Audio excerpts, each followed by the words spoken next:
What's going on? A dingo ate me. Man, y'all are killing me with these names. What's going on, Ryan Robinson? Let's get it indeed. Lee Cox. Appreciate it.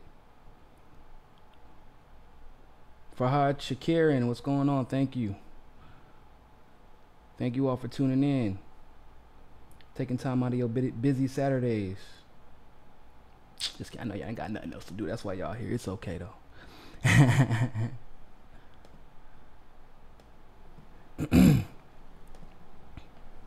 Lola Torres, Shot Spitfire, what's going on?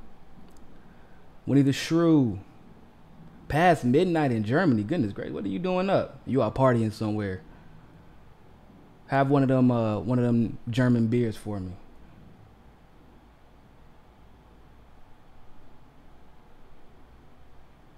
I still have not been to Oktoberfest out there. Is it as lit as everybody says it is? Because I really want to go one day. I've never been to Europe, by the way. Fun facts about my life. Rajah Hawkins, what's going on? Ryan Robinson, watching golf. Is that like the only like channel that works on your TV right now, or? King James, what's going on? Ava Williams. Is this better than Symone Sanders fluttering?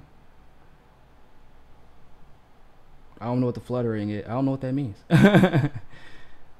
AJB, we need a revolution. You hot damn right. James Green, what's going on? German beer, not German beards. German beer. One in Qatar. Oh man, you're in Qatar?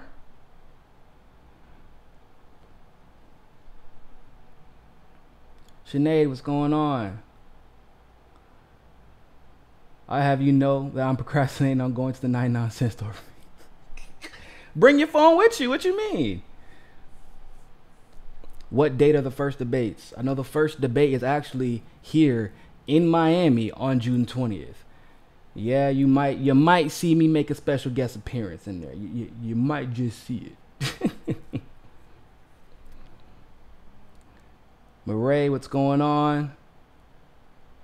Rajah, no problem, man. To be honest with you, I don't know how to not fight the good fight. I'm telling you, it would probably be a lot easier to be a shill. Well, unless you're Symone Sanders in this case, because, yeah, it ain't really working out how she thought it was going to work out. We're going to talk about that. How do you go from Bernie to Biden? Well, when you were never on Bernie's team to begin with, it's pretty easy to go from Bernie to Biden. Ruben Masagwa, what's up, Niko? Have you hit the target for the convention? We are like 200 or 300 away, actually. We're not far. So like I said, if you have not donated, that would be dope if you could help us get there. We are very, very close. We have enough to at least get me to California, so that's the good part. The stream yesterday was great. Thank you, Cute Coogan. I appreciate it. It's you know, every now and then, which I'm glad for the people who are consistently here, that you all constantly make it here. I notice that I pay attention to that type of stuff, because obviously, like I said, I'm not gonna post a rant on YouTube like just separately. So whenever the live streams are for us, it's for me and you guys. It's for the people who want to get the raw truth, even if it may make you uncomfortable. But that's what I'm here for. Like, listen, my mom and my grandmother are two interesting women. And honestly, both of their philosophies are kind of what I've always lived by. Because my mom adopted a lot of her personal philosophy from my grandmother. My grandma is just about as real as it could possibly get. And my grandmother always told me, she said, you know, you can only pretend that someone isn't doing you wrong for so long. You know, not in the context of politics, but just in general. She said, you can only pretend that someone isn't doing you wrong for so long, that someone isn't treating you right for so long. Because, and she also would say, you know, that if you rely on people, that you're always going to be let down, basically. Now, if you stand on your principles, things will always eventually work out for you. You'll be let down once. You'll be let down twice. You'll be let down 3 times. But as long as you're standing on your principles, that 4th time, when you do get it, when you do become victorious, when you do achieve whatever goal you're supposed to achieve, you know that that's the goal that you wanted. You know, you remember, okay, this is why I was okay with being let down the first 3 times. You get what I'm saying? Like, if you are following personalities, you're going to be let down. People are fallible. It's just kind of like, that's just the way the world is. Humans are fallible. We're imperfect. And that's actually fine. But if you're, it's like in politics, right? So if you talk about principles, that's why I always laugh about this idea that somehow Elizabeth Warren, like, I don't even like people calling her progressive. When people say, well, she's for the most part progressive. No, she's not even progressive for the most part. What are our principles as progressive? What the hell do we stand for? You can't defend Palestinians who are getting shot at point blank range with sniper rifles for protesting. You've advocated for every major war. You've wagged your fingers at a lot of big bankers, but we've never seen you push for prosecuting any of them. Like, you've taken corporate money up until this point. You stopped during the primary because you knew it would kill your campaign. You would never win. And then you said that you plan on doing it again in during the general if you want. How is that? What are we? If I don't want to be a progressive, if people are okay with that, you know?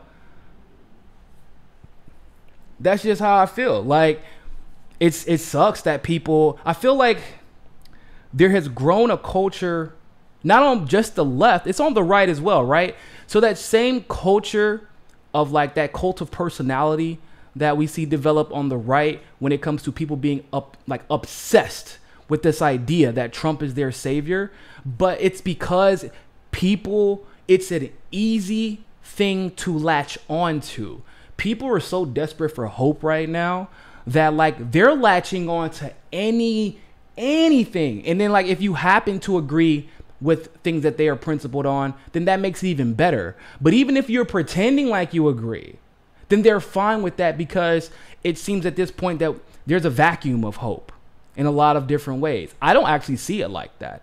But there are people who feel that way, they're not as involved. They don't have as good of a grip on what's happening in politics right now. So they feel a little hopeless. And so the moment that someone offers them this fathom of hope, they latch on to it. Like the Alex Joneses of the world and when they're pretending like Trump is their savior. Like Trump is one of them when Trump has never been one of them. It's because they don't like Trump because he's Trump. They like Trump because of the hope he brings for them, right? So like on the left, you see this as well. They don't like AOC because she's AOC. They had no idea who AOC was until about not even a year ago at this point. They like AOC because of what she supposedly represents. Now, does it matter at this point if her policies reflect that, if her advocacy reflects that? At this point, no. Because as long as she maintains the brand of hope, right, which means yelling at Republicans and saying you are for these things, right, and getting hype in rallies, then people are okay with it and nobody really wants to address the facts. Because we've been let down a lot over the last century. And it's hard being constantly let down. It is. You become jaded. And people, when they see somebody like AOC or a Bernie or a Tulsi even, the reason I loved Bernie was because of my principles not at the time, but to this day. My principles were that we of course we should have health care. Of course public college should be free, especially if they're going to make it a requirement in order for you to get a decent paying job. Of course, incarceration mass incarceration is ridiculous, and the incarceration of black people specifically are far too high. Like these things are principles of mine. So, and then not only that, but anybody, the funniest part about being an independent my entire life was since I was in high school, people have been asking me, like my family members and friends, like older friends, who are involved in politics or pay close attention to, well, what party are you part of? If you want to run for office one day, what party are you going to be part of? Because I was in debate, so they were always asking. I was like, why would I be in a party? Well, you have to join a party if you want to win anything. Why is that? Because, like, that's what you have to do. Says who? I'm confused. Where is this coming from? Well, do you agree with the Democrats or Republicans? I said I disagree with some of the things that both of them do, and I agree with some of the things that both of them advocate for. So I'm not really sure why. But in their mind, and not just their mind, but the society, we've been preconditioned to believe that we have to pick a side instead of picking our principles. And so in the media world, like in the YouTube media world, and we're going to get started here in a second. I'm glad that everybody's here. I'm just talking before everybody else hops in. But in the YouTube media world, I don't know if you all have noticed this, but there has become a culture of dealing in false hope. And it's become very profitable. The numbers are great for people who deal in false hope.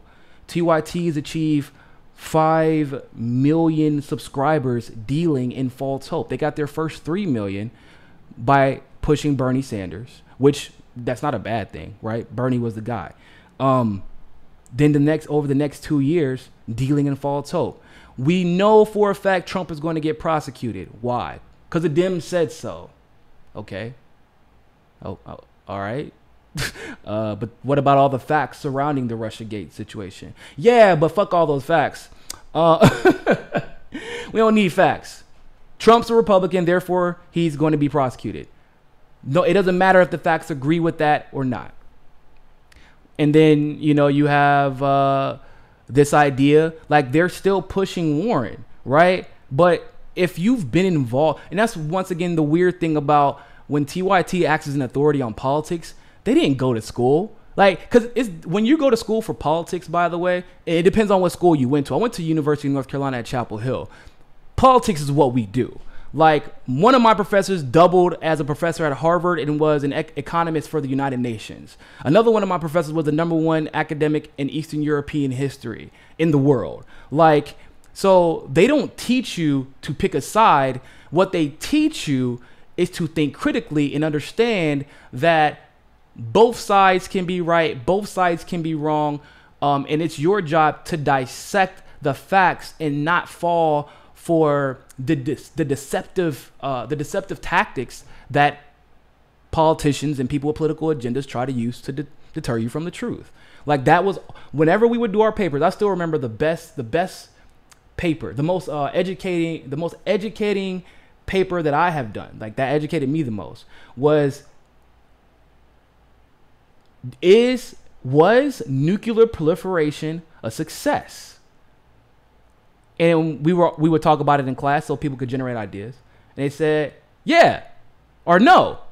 No, it wasn't a success. Why would that be a success? And the professor would say, well, I don't know why. Why wouldn't it be a success? Well, because nuclear weapons are bad, right? And then he would go, are they? Have we had a nuclear war since we've had nuclear weapons? And everybody has to stop and think, because now you have to dig deeper than figuring out whether just quoting what you heard on CNN or quoting what you heard on Fox News. And so when you're dealing in false hope, you are very shallow in your when you're dealing with these things. You're very shallow in your analysis. And a lot of these people dealing in false hope, if you notice a trend, many of them have never had a degree in politics and never. Anna Kasparian teaches politics at a university, did not get a degree in politics. Everything she knows from politics, she learned while she was working on TYT. Not saying that that's a bad thing, but when you're not demonstrating an understanding of the intricacies of politics, how they really work, then it is a problem for you to be teaching kids or teaching students at a very esteemed university, in my opinion. Like, Kyle studied politics. clearly. And Kyle, even when I disagree with him, has one of the more in-depth analyses on any and every issue. Even if I don't agree with him, he breaks things down in layers. So Kyle's one of the few that do not play into the game of dealing in false hope. But like I said, dealing in false hope has become very profitable. And it's a fact. Thank you, Brian Stradley. Appreciate the super chat. Mexico's president's decriminalized. Yeah. What? I didn't know that. That's dope. Thanks for that update, Ruben. So yeah. But that's my rant for the day. Yeah. So like I said, you got to be careful of that, people. I know it's really uncomfortable when you hear you're somebody that you like as a person criticized. I know it gets uncomfortable, but like, well, one, I don't really care if it's uncomfortable, but more importantly, if your favorite journalists, pundits, commentators, whatever, whoever you get your news from, whoever you get your analysis from, if they never criticize the people that you like love, and you notice that everything they do is in celebration of them, no matter what they may do wrong, how are they any different from the Trump supporters on the other side? Especially if all of the data points lead to being let down by those very same people after being built up over the course of years. So journalists profiting to the tunes of sometimes hundreds of thousands of dollars on YouTube. And then you find out 2 years later that they had been playing you for fools and the breadcrumbs had been there all along, but you were being led astray. I'm here for the breadcrumbs. I'm not here for the false hope. So,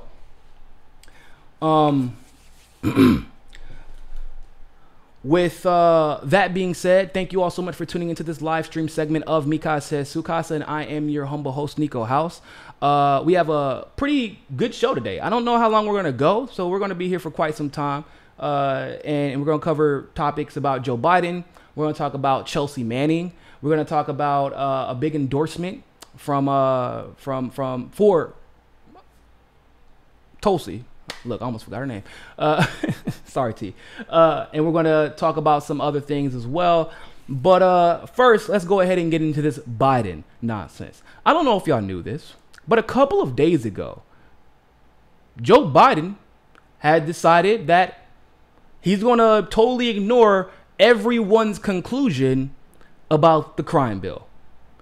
He has decided that the crime bill did not cause mass incarceration.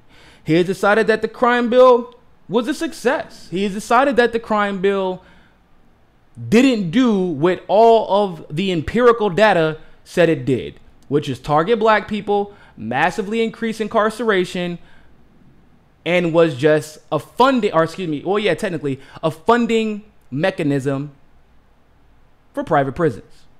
All of a sudden, Joe Biden has completely forgot what everyone remembers about the 90s and the early 2000s. So in this article by the Washington Post, an article that I'm actually surprised about, but you know it's bad whenever the Washington Post is covering this, because they're like, Joe, if you're going to be a mouthpiece for the deep state, I'm going to need you to get on the ball, because things like this have already been widely agreed upon. We've already covered this. Even Bill Clinton agreed that the crime bill was a mistake and it did not do what he supposedly intended it to do. But we all know for a fact that it did exactly what Bill Clinton, Joe Biden, and the like intended it to do, which is put black people in jail while they rack out on private prison money. So let's check out this article by the Washington Post. So this article is from May 16th, so a couple of days ago. This idea that the crime bill generated mass incarceration, it did not generate mass incarceration. Former Vice President Joe Biden, in remarks in Nashua, New Hampshire, May 14th, 2019. So just a few days ago, he made this statement. And it's interesting because I would figure this would be all over headlines, but it's finally getting picked up, I guess, because it's Joe Biden, right? So basically it has to go viral through some third-party organization, some third-party media company before they're like, okay, we have to address this now, pretend like we care about the facts. But it's finally got picked up, and Washington Post reports this.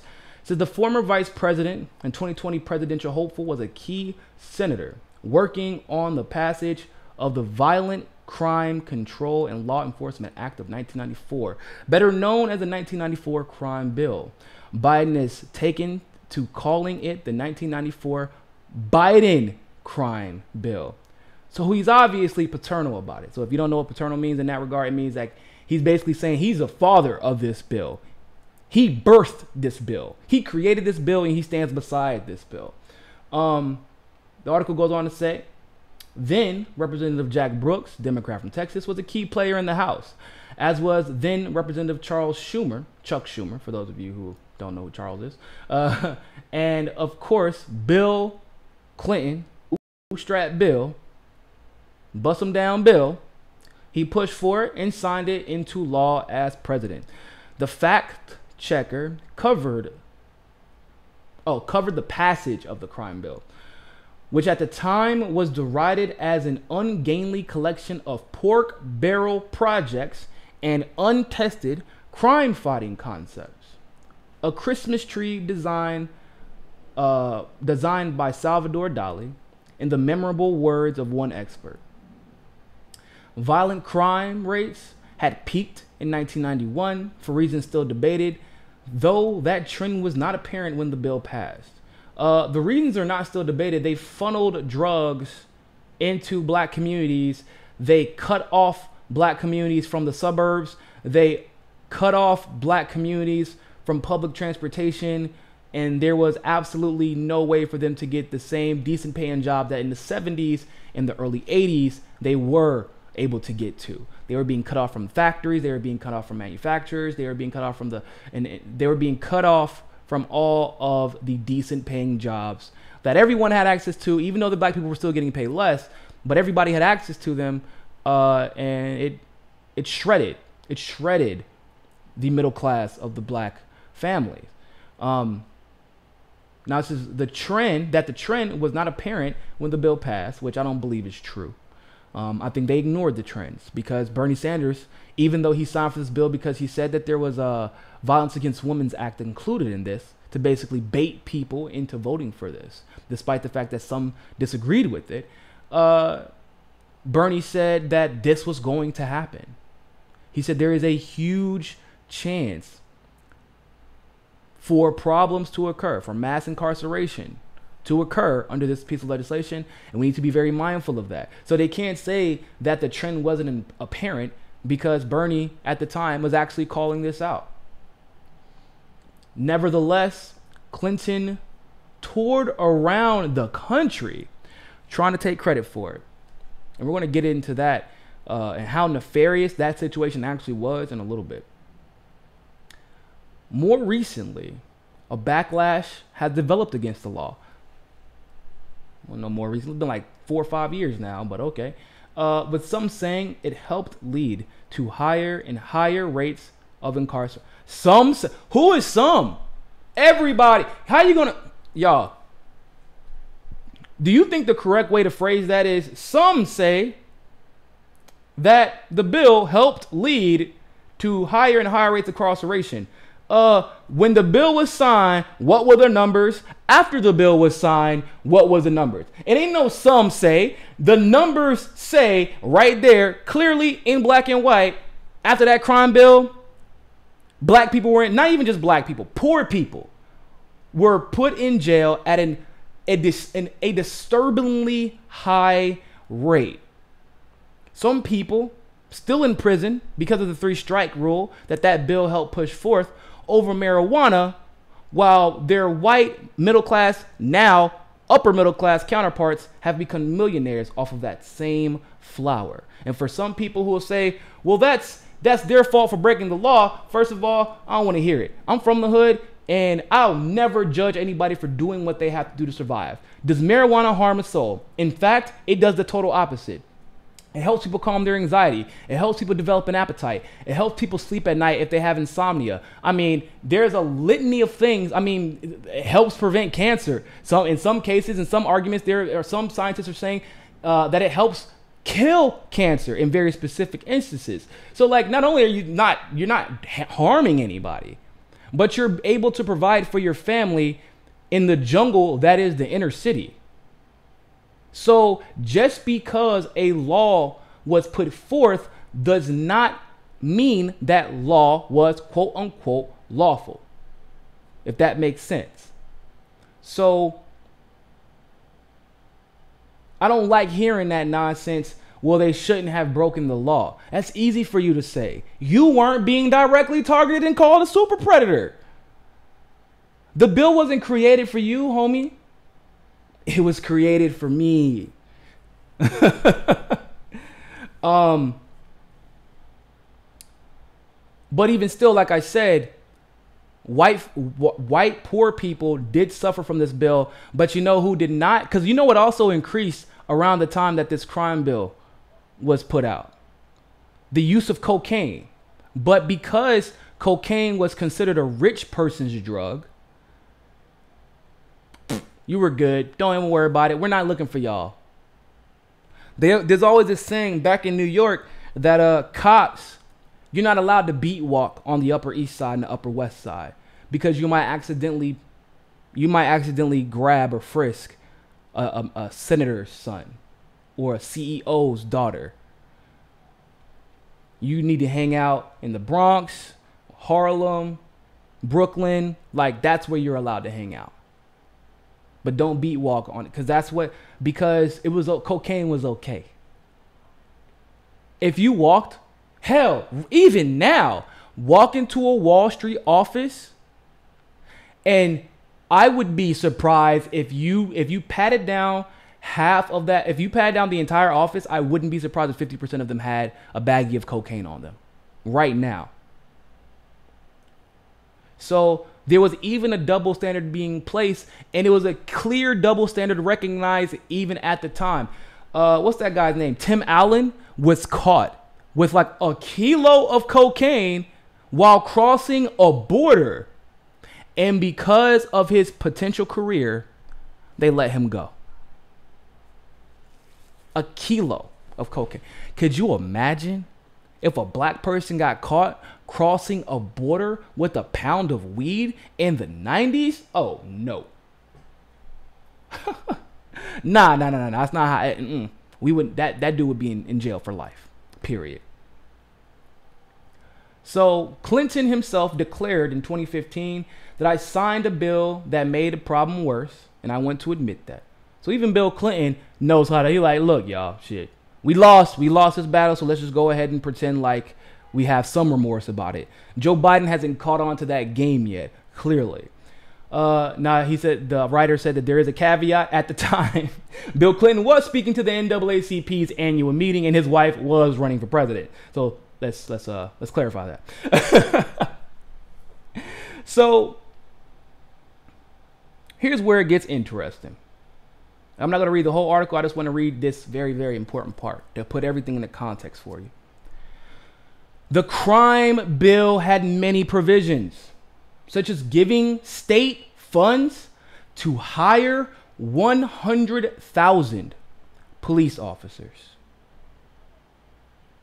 But one part is especially important to this issue. The bill right here. This is the part that, oh man. This is the part that kills me. This is the part when I read it, I'm talking about when I tell you it cut down to my soul, people. It cut down to my soul. Because this is the part where you realize they looked at one group of people. They looked at one specific race. And they said, y'all know, we've already demonized them for quite some time. And, if we throw them in, if we put a bunch of them behind bars, we can make a lot of money off of it. They looked at a group of people and said, we can make a quick buck off of you. Because the article details that the bill earmarked $8.7 billion over the course of 6 years for states to build more prisons.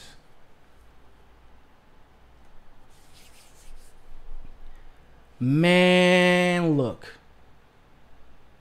That is, I don't even know the word. Maybe somebody in the comment section can help me find the word to describe how disgusting that is, because disgusting doesn't do it justice. Criminal is probably the closest that we can get to it, but disgusting doesn't even do it justice. 8.7 billion. Do you hear what? Hey, we're going to give you more officers to make sure you can arrest people, because the thing was, yeah, violent crimes had gone up, but I don't know if anybody realized that, but the crime rate didn't drop in the 90s. The crime rate didn't drop until what? The late 90s, early 2000s, until, coincidentally enough, right? When the economy jumped, whenever it started booming, that's when the crime rate reduced. What a surprise. So basically, just like every other example in history, when people have money, they don't feel the need to commit crimes to get money.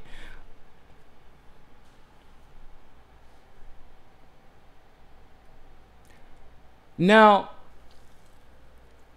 understanding this, I'm preaching to the choir here. I know a lot of y'all already know what this bill included and what it did, but sometimes you kind of have to go back and you got to rehash some of the facts that we don't like discussing, because we all know that private prisons paid for this bill. We all knew that Bill Clinton and Hillary Clinton loved private prisons then, and when Hillary Clinton was running for office, she loved private prisons when she was running for office. We all knew this, right? I don't know if y'all knew this. He did corrupt the DEA and the ATF, and there was a lawsuit, $1 trillion lawsuit against Bill Clinton, and they actually tried to assassinate the witness. They tried to assassinate the witness. That's not a joke. Look up Cody Snodgrass. He's a former CIA asset, and he had all the information to prove that Bill Clinton was undoubtedly guilty of using the DEA and the ATF to fill those prisons. And a lot of the legislators knew about it. And they were targeting black people.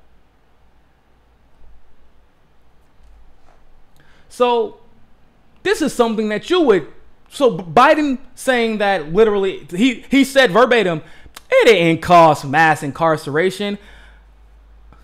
Somebody made a point earlier today, and it was a joke, but like we were kind of being serious. Like, yo, do you think that Joe might be in the beginning stages of dementia?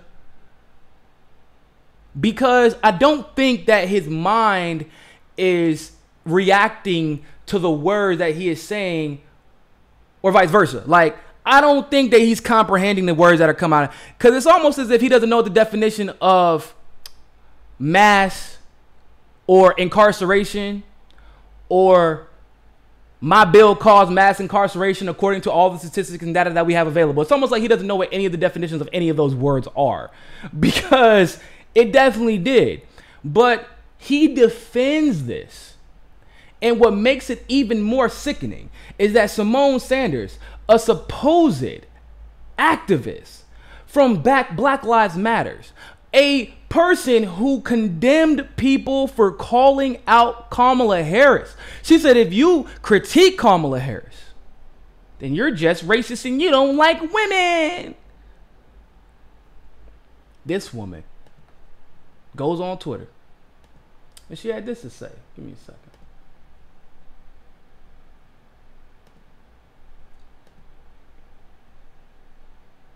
Wrong about that. Senator Harris has said that it contributed to mass incarceration. Why is it? Oh, y'all can't hear that. Hold up. Give me 1 second. What we're hearing from. I don't know why y'all can't hear. Y'all should be able to hear it.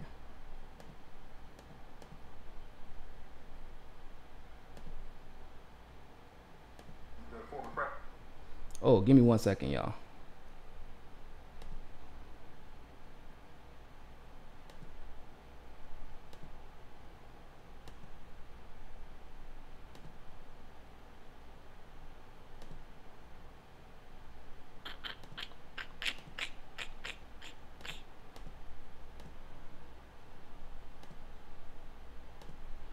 I should be able to hear that. For some reason, y'all can't. Let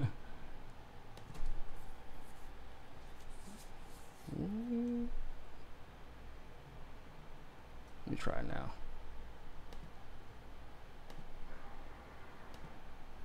now. This is peculiar. Let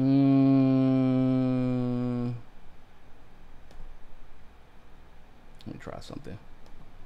We're having technical difficulties, people. Thank you for being patient.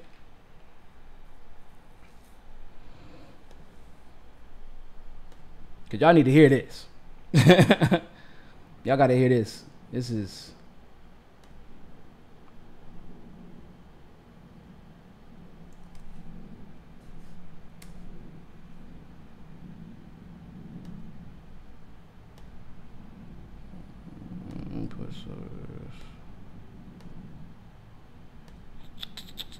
Thanks for the super chat. I saw that. You said the Million Man March, the crime rate dropped after that. Very, very, very true.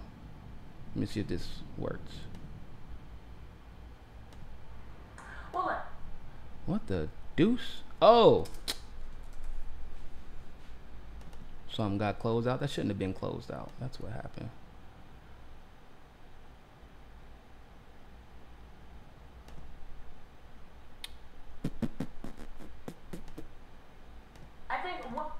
We can go back.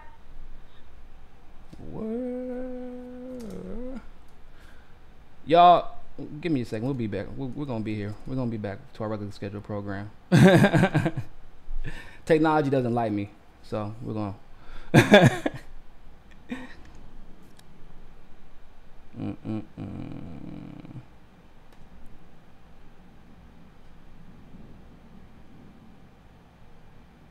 Oh. Let's try it now. See if it works. The Vice President. Yes. We are golden. All right. So this is Symone Sanders. Sorry. Thanks for being so patient, y'all. Like I said, technology is not really a fan of me sometimes, and it's okay. You gotta, when you got a one-man band, you gotta do what you gotta do, right? So I appreciate the patience. So this is Symone Sanders. Symone Sanders. All right. She's about to defend Joe Biden. If you watch carefully, you can see her pride dissipating into the wind, and her black card floating into the gust of wind her pride just dissipated in. Take a listen. President Clinton says that they were wrong about that. Senator Harris has said that it contributed to mass incarceration. Why is it Vice President Biden admitting what we're hearing from the former president? Well, look, I think we can go back to Vice President Biden's comments at the National Action Network breakfast in January, where he noted that the crime bill, by way of this disparity between crack and powder cocaine, trapped an entire generation of people. Look, I think many people will tell you across the country, Victor, black folks included, that the crime bill and the reaction to what was happening in the early 90s. Now, look, I was only about 3 or 4, but I'm a student of history. What was happening in the early 90s, the reaction was an overcorrection to a very real issue. But we are going to see some policy rollouts from our campaign very soon, Victor. I know folks have questions about what is Vice President Biden's criminal justice policy. Is it now and those are going to come. Now, but I mean, the campaign's position that the crime bill did contribute to mass incarceration? Victor, I think the vice president, his comments speak for themselves. What is very clear is his comment was that it does not contribute to mass incarceration. The former president who signed it said it did. And if look, Victor, if we play the whole clip, what he also said was, his comment was, what he also said was that the majority of folks that are incarcerated were incarcerated at the state level. And there's a reason for that. Let me put up the truth in sentencing incentives here. And I mean, there is a reason for that. But there's a reason. Let me put it up. Let me put it up on the screen, guys. The truth in sentencing section of the 1994 crime bill. This is page 21. It incentivized. It offered billions of dollars to build new correctional facilities if states would increase the percentage of convicted violent offenders, increase the average prison time, increase the percentage of the sentence was there. Did this bill not incentivize putting more people in jail and keeping them there longer? Victor, I am not going to sit here and tell you the crime bill was perfect. There was some really great preventative things that it did. It took on the NRA, and then there was an over.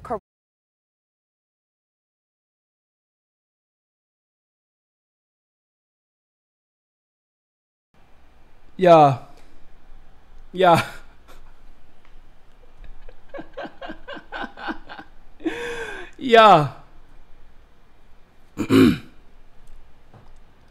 What the hell was that? I don't think, like I said, I know that Symone we know she's sold out, right? We know that. We know she's sold out. But even the black people who have sold out, like the Joanne Reeds of the world, the Kamala Harrises of the world, like, if you're going to sell out, you can't sell all the way out. Like, and if you got to be better. You got to be a little bit more composed. See, Symone's young, right? Symone's only 29. I don't know if y'all know that. But you can tell that she's new to this selling out thing. See, I've told people time and time again, what's my motto, people? Y'all know my motto. You don't have to be intelligent to be at the top when it comes to politics. You don't have to be smart. You don't have to be the best educated. You just have to be willing to play ball. And oftentimes, that very fact is why the establishment so regularly exposes itself. Because they're blithering idiots. They're idiots. They're stupid. I don't know how else to put it. Because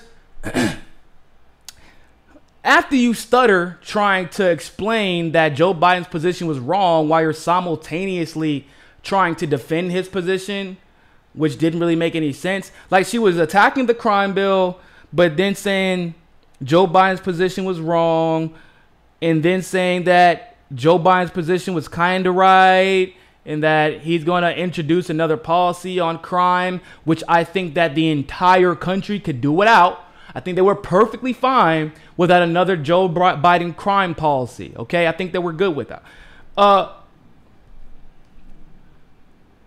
What the hell? Ruben, I know, I said the same thing. When CNN got to correct their own analyst, he like, Symone, dog, we work together. Come on, don't do this. Don't make me embarrass my friend in front of everybody in the world. Like, but when the damn crime bill is so bad, because, I mean, and of course, it's in the past, so it's very easy for CNN to stand on their high horse and pretend like they were always opposed to it, right? We know that. But at the same time, Symone just claimed to be a historian. Symone, you can't remember what Joe Biden said 2 days ago?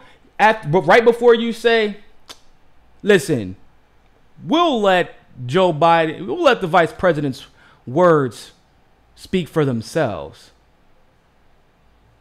Symone, no. I don't think you know how to do the job right. I don't think you're supposed to not let when the presidential candidate says some stupid shit, it's your job to pretend like the shit they said won't stupid.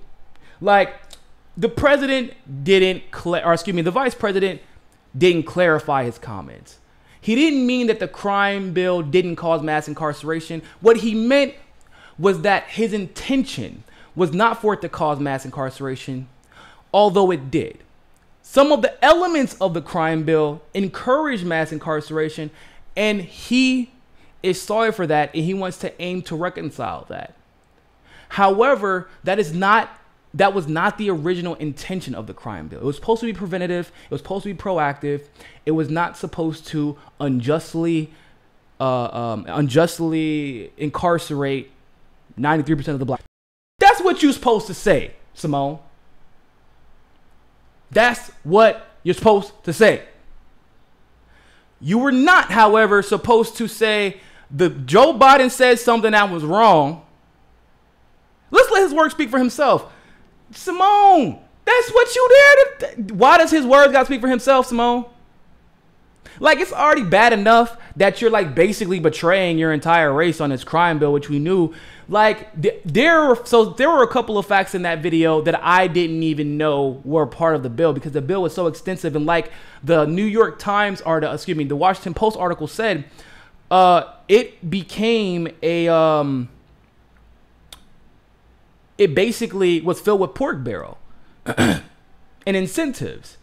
But there was literally verbiage in the bill that says, put people in prison and we'll give you money. Thank you. Have a good day. Put people in prison. They will give you money.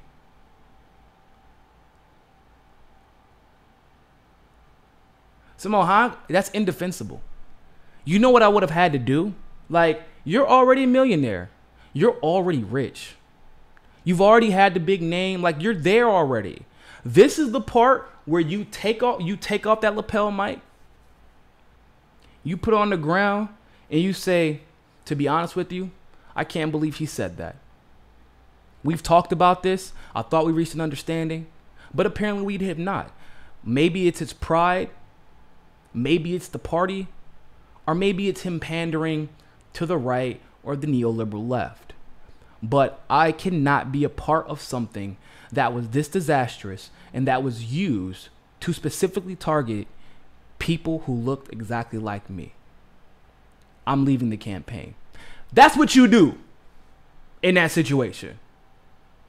If you had any integrity at all. But you don't. You don't. And it's so listen, y'all.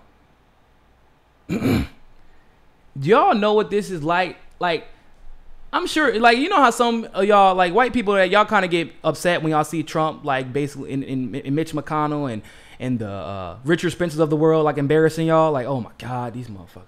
Like, that's how I feel about these people, except for like Symone, people like Maxine Waters, like those types, right? The limousine liberals, the bourgeoisie, the ones that Martin Luther King and Malcolm X warned us about.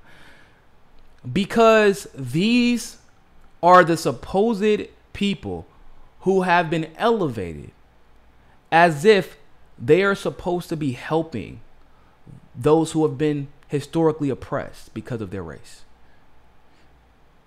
This is why I get more pissed about Obama than I do about Trump. And that's a personal thing, right? And a lot of black people who've become woke to what Obama really was feel the same way. We expect that out of Trump. We were betrayed by Obama. I know Mitch McConnell's an idiot. But do you think that I'm more upset about Mitch McConnell being an idiot when I already know he's an idiot, or more upset by the idea that John Lewis lied and say that Hillary Clinton was a part of the civil rights movement and Bernie Sanders wasn't, and he doesn't remember seeing him there, and then endorsing Hillary as if she's a champion for black people, knowing what this bill and what Bill Clinton's goals were with that crime bill, knowing that Hillary Clinton and Bill Clinton pushed for Confederate Flag Day in Arkansas. They actually literally got something called Confederate Flag Day in Arkansas, that bill. And remember how Hillary and Bill developed those super country accents, especially Bill?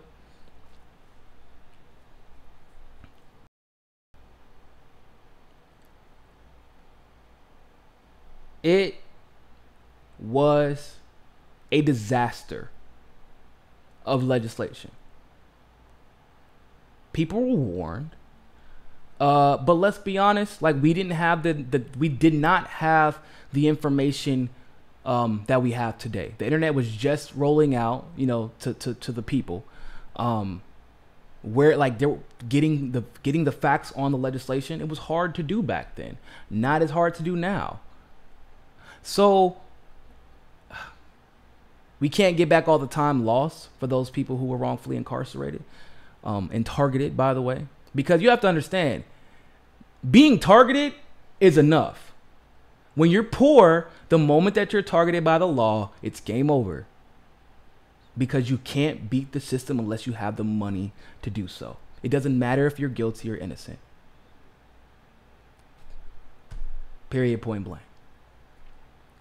So to listen to her defend, I thought I had lost respect for her before. I really did. But like, you were supposedly a Black Lives Matter activist. And I'm sure at this point, they have all but disowned you. You are a traitor. Not just a traitor to black people, but a traitor to everything that you supposedly stood for when you're working for Bernie Sanders. And you see this man campaigning around the country saying, y'all need to get over it. That wasn't wrong. I don't care. I don't care if you lost your father to the system. I don't care if your mother had to raise her kids by herself because of that same piece of legislation. I don't care if we targeted your people. Get over it. And you go cleaning up this. Doing a bad job of it, might I add. Doing a bad job of it. So, with that being said, I do want to move on to the next topic.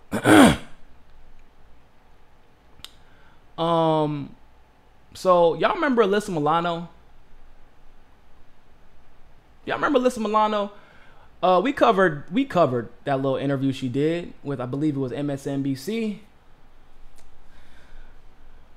when she decided to come out and endorse Joe Biden. And because everybody was confused, right? We're like, aren't you a feminist? Aren't you constantly whining about old white men? Aren't you constantly talking shit? Like, Me Too, right? We have to believe the victims and hold people accountable, and you are raging against Kavanaugh. Even now, Alyssa Milano has started a sex strike against conservatives. Not saying I disagree. I mean, somebody going to tell you what to do with their body, with your body. I don't think that you should be having sex with them and giving your body to them. I think that's kind of common sense. But Alyssa Milano did start this sex strike. She is just tearing into Republicans and conservatives. But there's a problem with that. Alyssa Milano, you endorsed Joe Biden. Let me repeat that. You're condemning conservatives for what they have always done when it comes to abortion. Of course, we don't approve of it, but we already know how they get down. This is not news to anybody. However, it may be news to somebody else, people in this particular chat room, that you endorsed a man who, in Joe Biden, who quite literally voted to allow states to overturn Roe v. Wade. And by the way, in true Joe Biden fashion, has been completely and totally unapologetic about it. Let's take a look at this article. It was a new era in Washington in 1981, and abortion rights activists were terrified. With an anti-abortion president, Ronald Reagan, in power and Republicans controlling the Senate for the first time in decades, social conservatives pushed for a constitutional amendment to allow individual states to overturn Roe v. Wade, the Supreme Court ruling that had made abortion legal nationwide 7 years earlier. The amendment, which the National Abortion Rights Action League called the most devastating attack yet on abortion rights, cleared a key hurdle in the Senate Judiciary Committee on March 1982.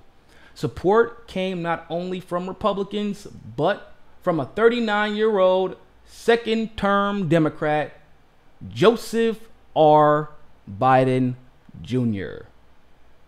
I guess when you get a certain age, they just got to stop calling you Junior because, I mean, your dad's probably gone. So he said,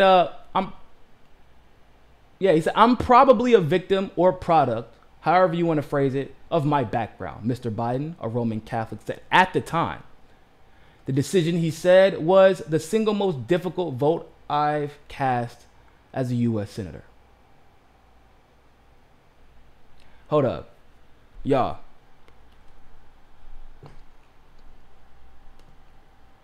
The man literally says,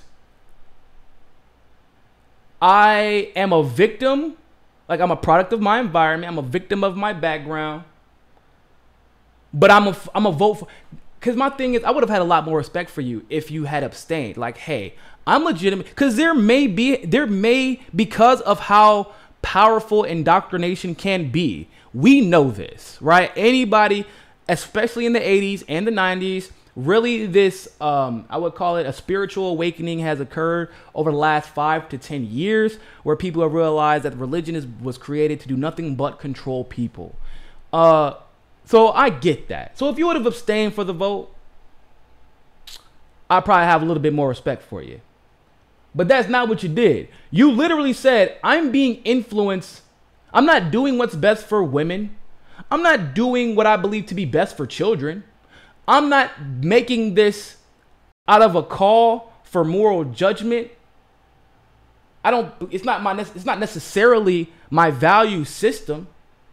If it was his value system, if it was his moral system or system of morality, if you want, whatever you want to call it, then it wouldn't have been a difficult decision either way, right? Because it's like, nah, I'm standing on my laurels. This is what I believe. This is what I support. No, he's saying it's a difficult system because I know this is wrong, but my background is telling me to vote for it anyway. Come on, bruh. Really? Let's continue. Let's see what other excuse he has for why he voted for this. The bill never made it to the full Senate, and when it came back up the following year, Mr. Biden did vote against it. So that's nice, but it also had a shit ton of backlash. That's why it never made it to the Senate, because everybody's constituency was like, I dare you, I double dog dare you. So that's good. Especially considering that Biden, even though Delaware is somewhat conservative leaning, it has always been historically a blue state. His back and forth over abortion would actually become a hallmark of his political career. As Mr. Biden prepares for the possibility of a third presidential run because he is an utter loser and has not learned his lesson, women's rights leaders and activists in both parties are recalling these shifts on abortion, which are likely to draw fresh scrutiny in a Democratic primary race where women are expected to make up a majority of the voters. I think that that's actually the case in every race. There are more women than men, but whatever. It's weird when I hear articles, I guess, because they're, sometimes they just literally are running out of things to say. They try to like sound profound with facts that are just facts, and there is nothing that would change the fact unless women just decide to do something they've never done in history, which is not be alive, because there are literally more women than men. I don't know why that was necessary to say. But anyway, Mr. Biden entered the Senate in 1973 as a 30-year-old practicing Catholic who soon concluded that the Supreme Court went too far on abortion rights in Roe v. Wade. The Supreme Court apparently went too far in allowing people to decide what to do and what not to do with their bodies, letting women have autonomy over themselves. Man, what would women, guys, seriously, what would women do if there wasn't old white men to tell them how to live their lives? Seriously, like, you can't do sex work. Why? Because old white men said so. Then why is the number one procurer of sex work old white men? That's all I'm trying to figure. Like, they tell you what you can do. Like, oh, white men to get you pregnant, and then say, I mean, you can't get that abortion, though. Well, actually, a lot of them will force you to get an abortion, but they'll vote against it. They'll take you to another state to do it. Old white men tell you can't get an abortion. Old white men tell you can't do sex work.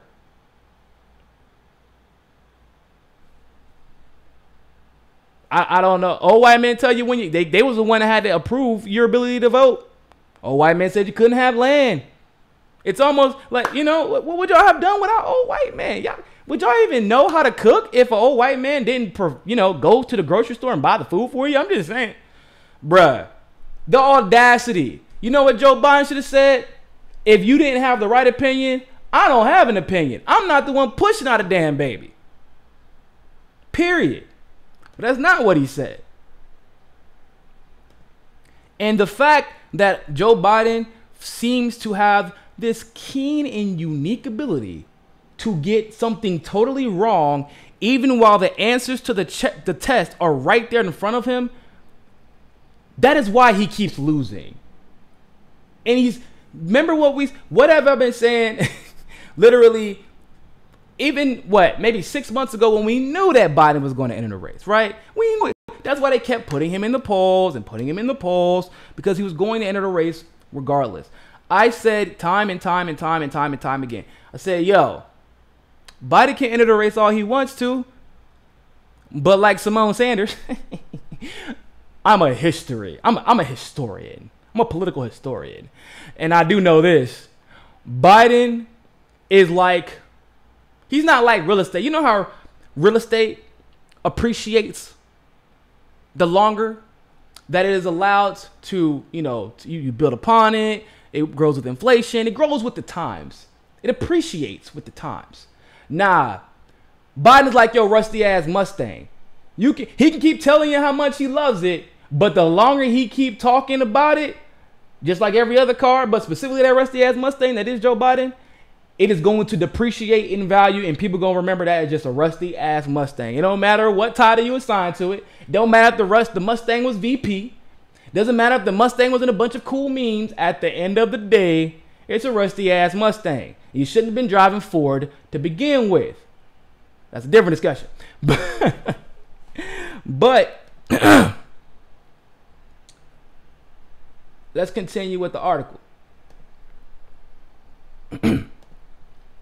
So, he said that the Supreme Court went too far. He told an interviewer that the following year, he told an interviewer the following year that a woman shouldn't have the sole right to say what should happen to her. Oh, my sweet good God almighty. Y'all, what? Oh, my.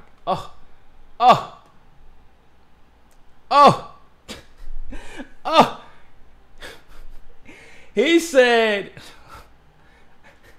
in an interview, a woman should not have the sole right to say what should happen to her body.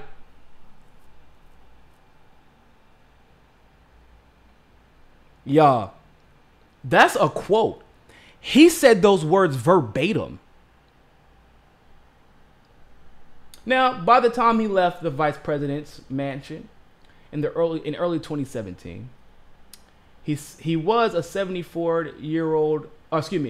He was a 74-year-old who argued a far different view, that a government doesn't have a right to tell other people that women they can't control their body, as he put it in 2012. So I'm glad that Biden has kind of maybe supposedly evolved on the issue. Kind of maybe a little bit supposedly. But once again, this is one of those weird situations where I've only found maybe 1 or 2 articles on this. But I don't find a lot of tweets about this unless they're coming from legitimate progressives. Bernie Sanders gets attacked for things that he wasn't even involved in when it comes to women's rights. He's been a women's rights advocate for longer than I've been alive, if we're being honest. He gets attacked for things that he wasn't even involved in.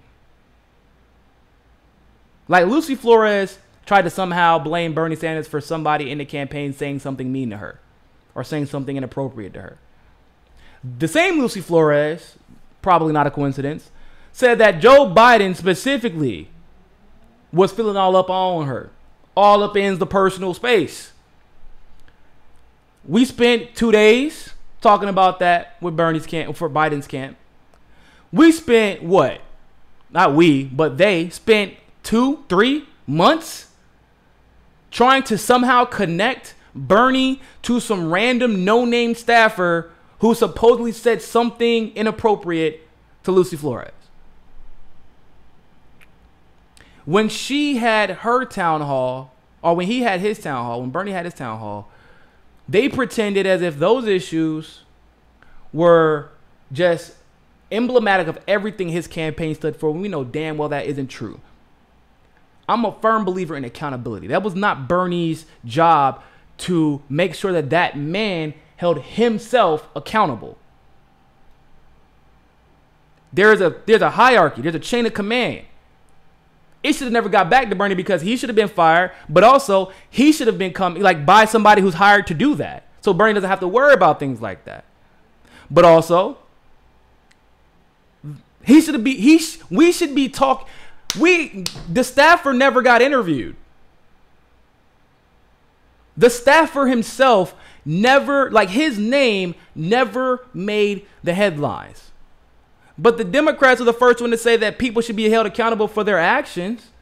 So why are we pretending like Bernie was the one who said something inappropriate to Lucy Flores while the staffer did it? But then when Biden has a history of flip-flopping, on women's issues specifically, Alyssa Milano comes out to defend him. The mainstream refuses to consistently challenge him on these issues. When have we seen an interview with a woman, preferably someone who is actually progressive? I know that's very difficult to get on CNN, but when have we seen an interview, one-on-one, long-form interview, where Biden sits in front of a camera in front of the entire nation and has to constantly and regularly reassure everybody that he's learned his lesson for things that he was involved in? Not through some third party, not tangentially, but he was personally involved in this stuff. When we saw the pictures, we seen the votes. And instead of Alyssa Milano endorsing, Tulsi, who is a woman who has introduced legislation for women's rights in the military, where unfortunately unprosecuted rapes they happen at an extremely high rate.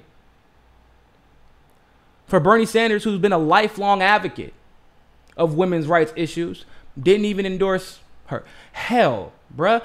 I would have been, if you're going to pretend to be a Me Too women's rights advocate, I would have even been more okay with you endorsing Kamala or Elizabeth Warren.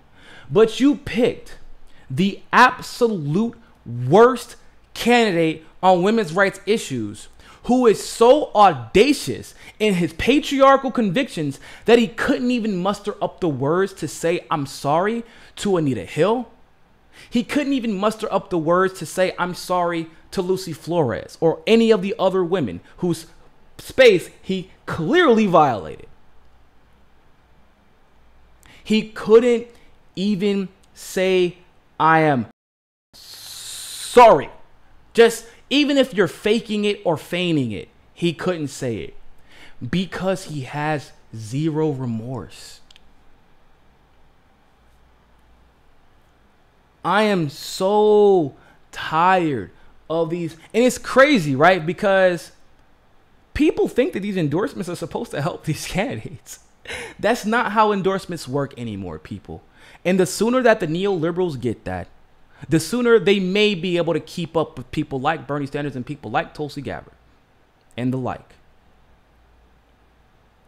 Because the moment Alyssa Milano endorsed Joe Biden, I don't know what you thought that was supposed to do to his profile, but it hurts your profile. Now we know going forward, everything Alyssa Milano does is for attention and to boost her brand. When Barbara Lee, for example, endorsed Kamala Harris. That didn't boost Kamala Harris. What it showed was that Barbara Lee has zero conviction. She doesn't care about black people because we know what Kamala did to black people in California. She, better than anyone else, because the people in the Bay Area are primarily affected, which is Barbara Lee's district. When you endorse the wrong candidate in 2019, you're not helping the candidate. You're hurting your career. You're damaging your brand. Just like with Elizabeth Warren. Elizabeth Warren is still feeling the effects from endorsing Hillary Clinton over Bernie Sanders. She lost her damn mind doing that. They have bad consultants. What can I say? Strategists. Glorified fundraisers.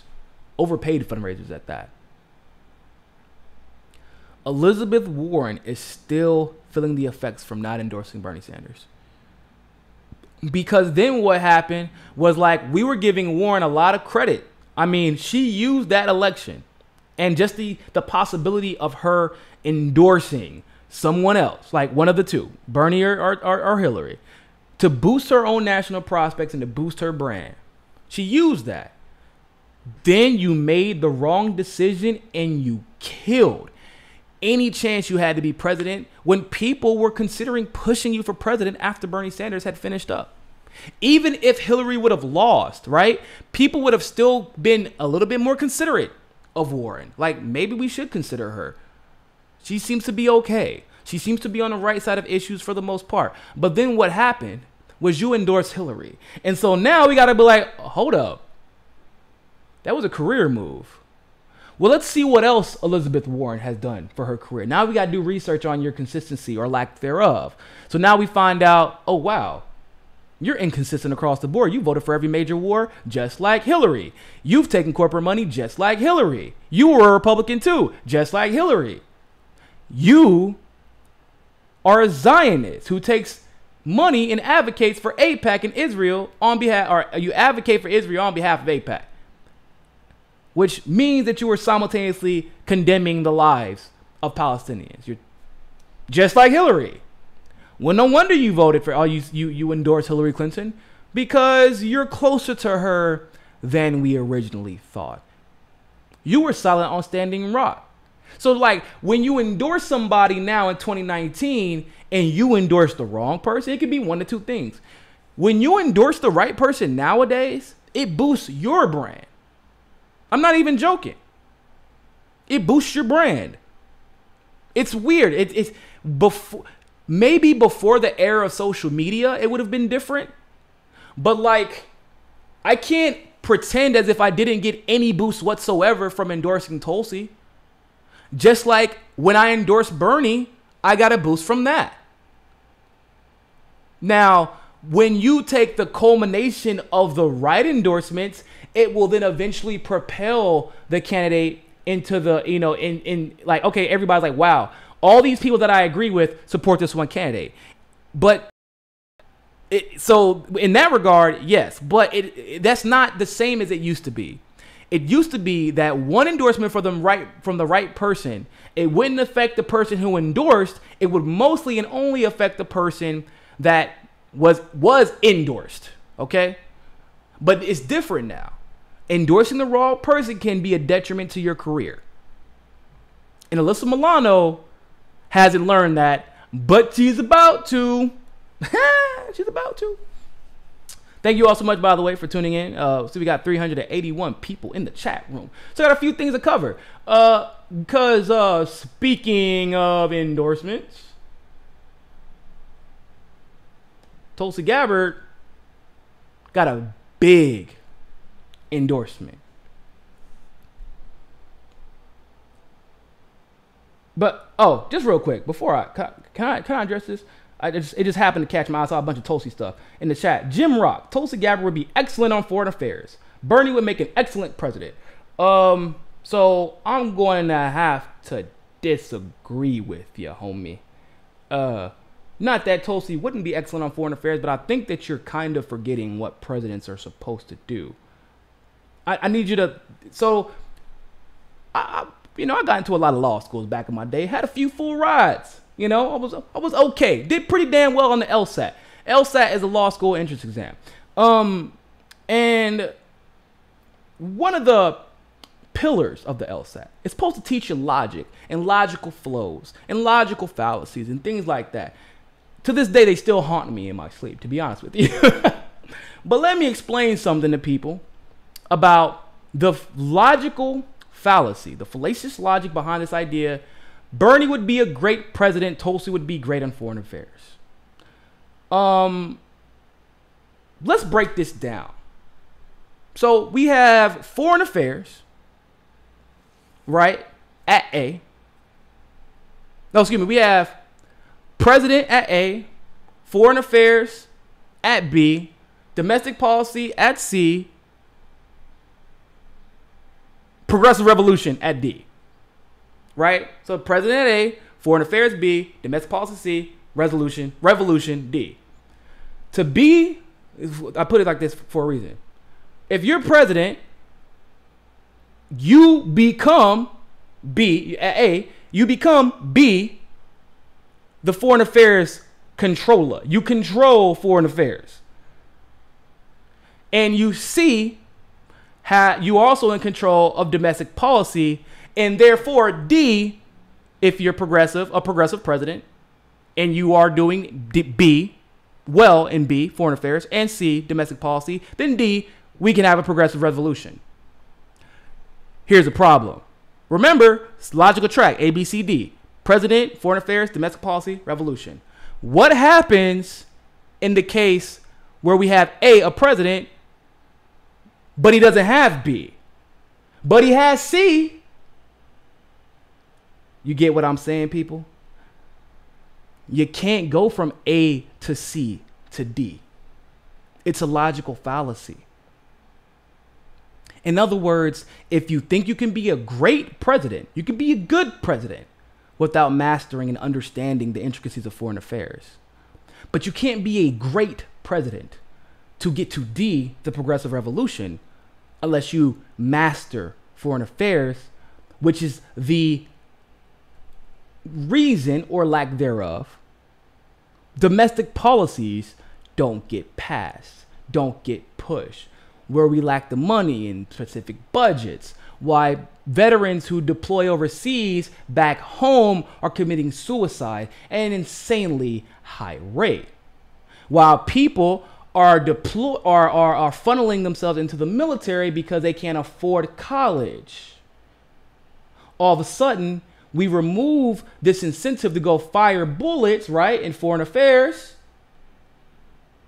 which would then put us in place to say, well, there's not really another way to make sure, there's not a reason to not give free college now because the incentive to go shoot at somebody else to get free college has now been removed. Because if you understand foreign affairs, then that's exactly what would happen. So, A, president, B, great on foreign affairs, C, great on domestic policy, D, progressive revolution. Question for everybody. Who's the only candidate who is great at all of those things? And that's an honest question. And I'm not saying this to slam Bernie, by the way. I'm not saying that. But this idea that somehow Bernie would be a better president than Tulsi is literally a logical fallacy. Because he admitted that the whole second half of the job, 50% of the job, he doesn't understand. 50% of the job, he doesn't understand. You know who else didn't understand 50% of the job? Woodrow Wilson. We ended up in World War I. FDR, we ended up in World War II under false pretense. Truman, we ended up in the Cold War. Reagan didn't understand shit. So there was that. When you don't understand foreign policy, you can't be a great president. You can be a good one. But when you are talking about two clear choices, right? So everybody at this point, I believe if you have any damn common sense, you've narrowed it down to Bernie and Tulsi. But there is one person, not even out of Bernie and Tulsi, so if we're including Mike Gravel, let's be honest, if we're including Mike Gravel, but he's not trying to win. That's the only reason I'll include him. But Mike Gravel is the man. So, like, let's not pretend like he's soft on foreign policy because he knows his stuff. A, to be the president. B, you have to understand both foreign policy. C, domestic policy. D, to get to the revolution. Who's the only candidate who's trying to win in the Democratic Party who has A, B, C, and allows for D to happen? And this is seriously, take your biases out of it. Take what do you, don't say, oh, I think that Bernie is the one who has the best chance to win, therefore I want to push him. Don't think in the terms of, well, he's worked so hard for 40 years, we should reward him. Don't think in terms like that. We don't do that. That's neoliberal shit, right? Progressives, we don't do neoliberal shit. Think in terms of a vacuum of logic. Because I'm not talking about who you should vote for, like if depending on the circumstances at the time. I'm talking about if we're being objectively logical. There is literally trying to win one candidate who is great at domestic policy and foreign policy.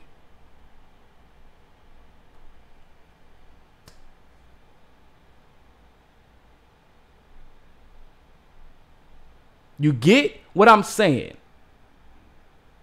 You're catching what I'm laying down. Like I said, it is literally simple logic at this point. You can't say Tulsi be a great Secretary of State, Bernie would be a better president. It's not logically possible. And it's weird because I feel like people's emotions are so wrapped up in it. And it's not even a knock on Bernie. It's not a knock against Bernie to say that it is a huge logical fallacy. It's an objective logical fallacy to say that Bernie would be a better president than Tulsi. It's a logical fallacy.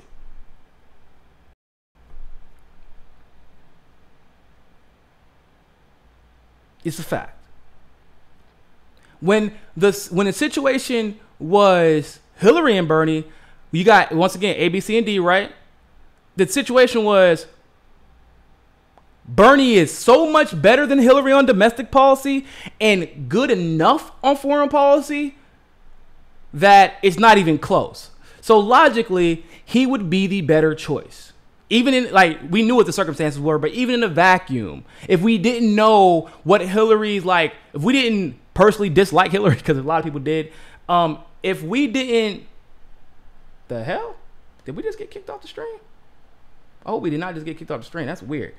Even if we didn't like Hillary, objectively speaking, in a vacuum, because remember, what were we hearing about Bernie whenever it was Hillary versus Bernie? Before people knew to the extent how bad Hillary was, right? Before people knew that, what were people saying? I really like Bernie, man, but he just doesn't have a chance to win. He doesn't have the name recognition. He can't overcome Hillary's name recognition. But what ended up happening? It wasn't about Bernie at that point. The objective facts became more and more and more apparent. In a vacuum. Like once people learn this, by the way, it's going to show. Because I think that people have this idea that, like, oh, the name recognition and people are going to vote for the wave, right? They're going to vote wherever the popular progressive wave tells them to vote. That's not how real life works, people. As an organizer and an activist who talks to people daily, no, they're not worried about what the hell you're commenting on YouTube. They're going to look at the facts. They're going to say, I like this person. And they're not going to go to YouTube to check to make sure that who they like is okay. They're not going to give a damn about what YouTube has to say about it, honestly. Once they make their decision, not if they're not political junkies. Both candidates are good. Both candidates are progressive. We are absolutely blessed and privileged to be in an era of politics where we have two legitimate progressives to choose from. But there is no point in having two legitimate progressives to choose from if our only argument for voting for one over the other, like pushing for one, not even voting for one over the other, but even pushing for one over the other, if the only argument is name recognition, then who the hell, what makes us different than neoliberals in the tactics that they put forth? We're supposed to be the honest and logical and objective ones. I understand compromise and all that, and I would vote for Bernie in the general election, and I still support him now. I'll go in on anybody who tries to pretend like Bernie isn't a progressive. But this is the part where progressives are supposed to battle it out to prove that they are more worth the progressive vote. And me, as an objective person, it is a matter of, like, and this is serious. Like, I just want you all to think about this before we get into the next topic. I want you all to think about this objectively, like, to break it down and to surmise everything I've been saying. There is literally only one candidate who even talks about foreign policy.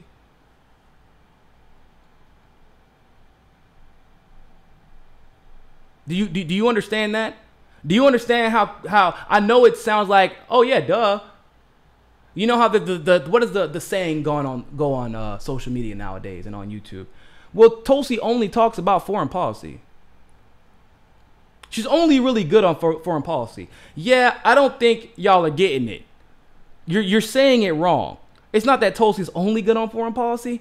It's just that that's the narrative that's being put out because people have kind of realized, oh shit, she's not only good on foreign policy, she's the only one who is good on foreign policy. That's the correct way to say that. Because do you question Medicare for all? She's not the legislator. She knows how to get done. That's already been hashed out. We know exactly how to do that. She's part of the Sanders Institute. They know exactly how to get done.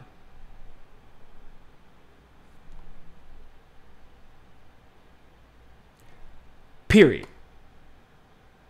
We know that. What about elections and election integrity?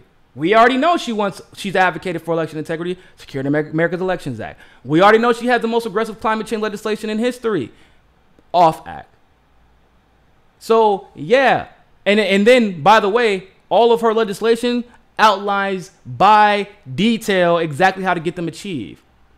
So does she need to rehash, in my humble opinion, over and over again, well, this is the problems with our domestic policy. Bad, bad, bad, bad, bad. We already know what's bad. You're broke. We're broke. Minimum wage sucks. Healthcare is bad. We know. We know all this. And she does, which is why her legislation has been introduced domestically for domestic policy. But do you know why? It's like almost like you're like, oh, wow, well, she's really hyper-focused on foreign policy. Do you know why she can hyper-focus on foreign policy? Because she's the only one who can hyper-focus on foreign policy. It's why I talk about foreign policy so much. If you notice something about YouTube, there's about 2 to 3 people out of like the main circle of progressive journalists who understand in great detail the intricacies of foreign policy and the history of foreign policy is it in regards to the United States' influence there. There's about 3 of us. There's a reason for that. That's why we can talk about it. I talk about it often because it's important. So when you have a field of 150,000 candidates in the Democratic Party and literally only one of them can talk about the most important aspect of American policy that affects not only this country but the rest of the world, don't you think that you may be jumping the gun a little bit to say that Bernie would be objectively a better president than Tulsi? Just a little bit. Especially because it's the fact of the matter is, not only is Tulsi shown to be the only one who understands foreign policy, the only one who will even talk about it unprompted. But also, she's been the only one to show that she will fight against the system that perpetuates our bad foreign policy, perpetuates the military-industrial complex. She's shown that she will not buy into the lies, and she doesn't need like the false guidance, the malicious guidance of people like John Bolton, like Mad Dog Mattis, like Mike Pompeo, like Elliot Abrams, like Henry Kissinger, and the like. Like, she doesn't need them. She can make decisions based off of her own knowledge and understanding. So, objectively speaking, once again, how can we say, objectively, if you want to vote for Bernie for some other reason, go ahead. If you like him better as a person for some reason, go ahead. I don't care. If that's your reason, I can't change that. I'm not going to try to. But don't come up in this chat talking about Bernie would be a better president than Tulsi. Because it's objectively, like, maybe one day that could change, because that's just how life goes in politics. But as of right now, as of today, there's no possible argument that you could make that would be logically coherent to say that Bernie would be a better president than Tulsi. That's the only, or else, to be quite honest with you, I wouldn't have endorsed her. Did I miss a super chat? Saying what people need to hear, as opposed to just what they want to hear. Abso-freaking-positively. Seriously.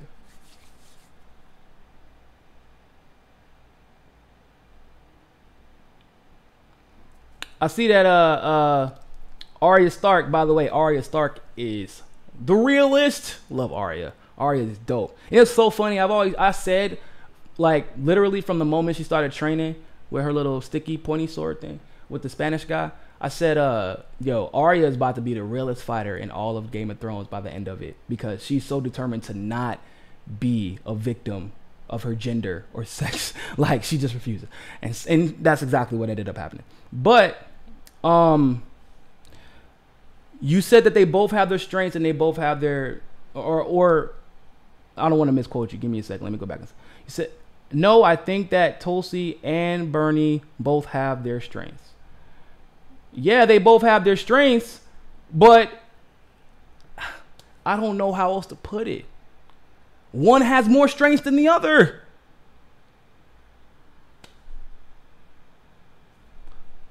That's like, and that's just, I know it's uncomfortable for people to hear it, but it's the facts. Because there's an argument to be made, both Bernie and Warren have their strengths. Seriously, you can make that argument. Warren does have an understanding of Wall Street and the banking industry that Bernie doesn't necessarily have. Because she's worked in it. Well, not worked directly for it, but that's her area of expertise. But like, that's one thing that she has better. The only one thing that Bernie has a strength over Tulsi on is the longevity of his career. Not even his policy advocacy, because he's gotten a lot of things wrong. Tulsi got a lot of things. She's only been in Congress for 4.5 years. She's gotten things wrong in the first 2 years of her career that she immediately corrected. She got a lot of things right too, but she got some things wrong. She corrected it. That was a 4-year career. If you've been in the Senate for 40 years and you still can't tell when they're trying to manufacture consent for a regime change wars, I'm a little skeptical about you running the country. You get what I'm saying? So like, his only strength would be the longevity of his career. But like, once again, if we're being objective, Tulsi has more strengths. And it doesn't mean you have to hate Bernie. Doesn't mean you dislike Bernie. Doesn't mean you have to love Tulsi with all of your heart and soul. Doesn't mean you have to hate her. It just is what it is, people. Would I debate a centrist or center-left YouTuber? Oh, Rock Lee. I would absolutely love to. Find me one who's willing to step up to the plate. Seriously. Go troll David Pakman. Tell him to stop on by. Go get David Dole. Go get Mr. Rational National. Because they don't know what the fuck they be talking about half the time. But honestly. But at the end of the day, before I go on to the next topic, it's so important for us to elevate both of them. They both do have their strengths. They do. And if we're going to get through this alive, and I almost mean that quite literally, then y'all have to realize that Tulsi and Bernie need each other. And when the time comes for them to make the decision between the two of them, what they want to do with their delegates, I'll leave that up to them, because I do trust their judgment. And I do believe that no matter what, they'll do what's best for the people. I do believe that. But if we don't have enough delegates combined by the time we get to the convention, this entire conversation is null and void. Because Bernie can't get 50% by himself.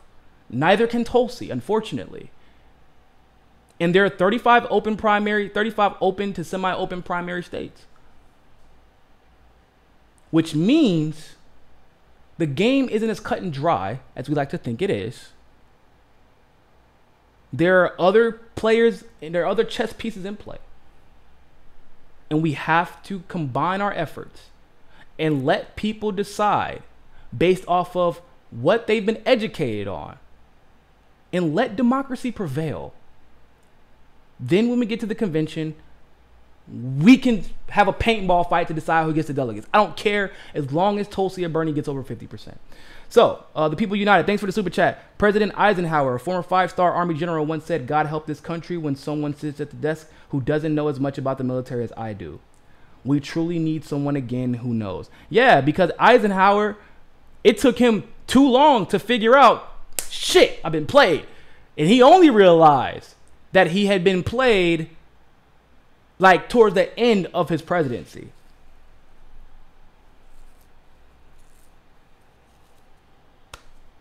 So, yeah. So, with that being said, so Tulsi Gabbard got a very significant endorsement, a huge one actually. So you already know she's been endorsed by Ron Paul, she's been endorsed by Mike Gravel, she's been endorsed by Joe Rogan, she's been endorsed by myself, she's been endorsed by Jimmy Dore. Joe Stein said that Tulsi is her favorite candidate. Noam Chomsky says some pretty, I don't think it was an endorsement, but he said some pretty nice words about Tulsi Gabbard as well.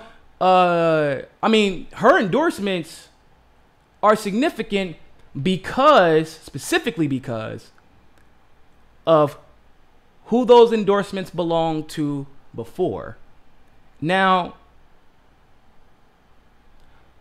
we already know who those endorsements belong to, and if you don't, take a guess. But I don't want to start no beef in the chat, but these endorsements used to belong to somebody pretty big. He's a pretty popular guy now, front runner in the Democratic Party. All those endorsements, significant endorsements, because of the character of those people, belong to another progressive. And now they belong to Tulsi Gabbard. Really quick before I read the endorsement. Taj Marie, thanks for the super chat. It's all about imperialism and the petrodollar. Without fighting the military-industrial complex, we aren't going to advance. Absolutely right. As a quick aside, a lot of people don't know that we put Venezuela on the Muslim ban list. I know that's really weird. We put them on the Muslim ban list the day that they decided that they were not going to be on the petrodollar anymore. It's simple. It's literally that simple. It's tea leaves are right there. Read them. So, Oliver Stone, Ollie Stone, people. He tweeted this. It seems like a dream that Tulsi Gabbard could become president. A dream. But I'd still love to see it happen. Tulsi versus Trump in 2020. What a debate. I bet you the lady would win.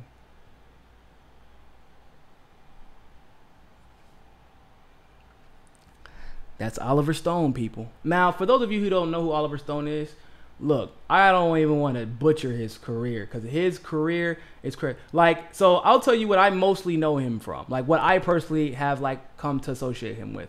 If you have Netflix, and I strongly encourage you if you have Netflix, there's not a single person in this chat that if you have Netflix, you need to watch Oliver Stone's, what is it? The Secrets of American History? Or the Truth of American History, or we're gonna find it out right now. Oliver Stone Netflix special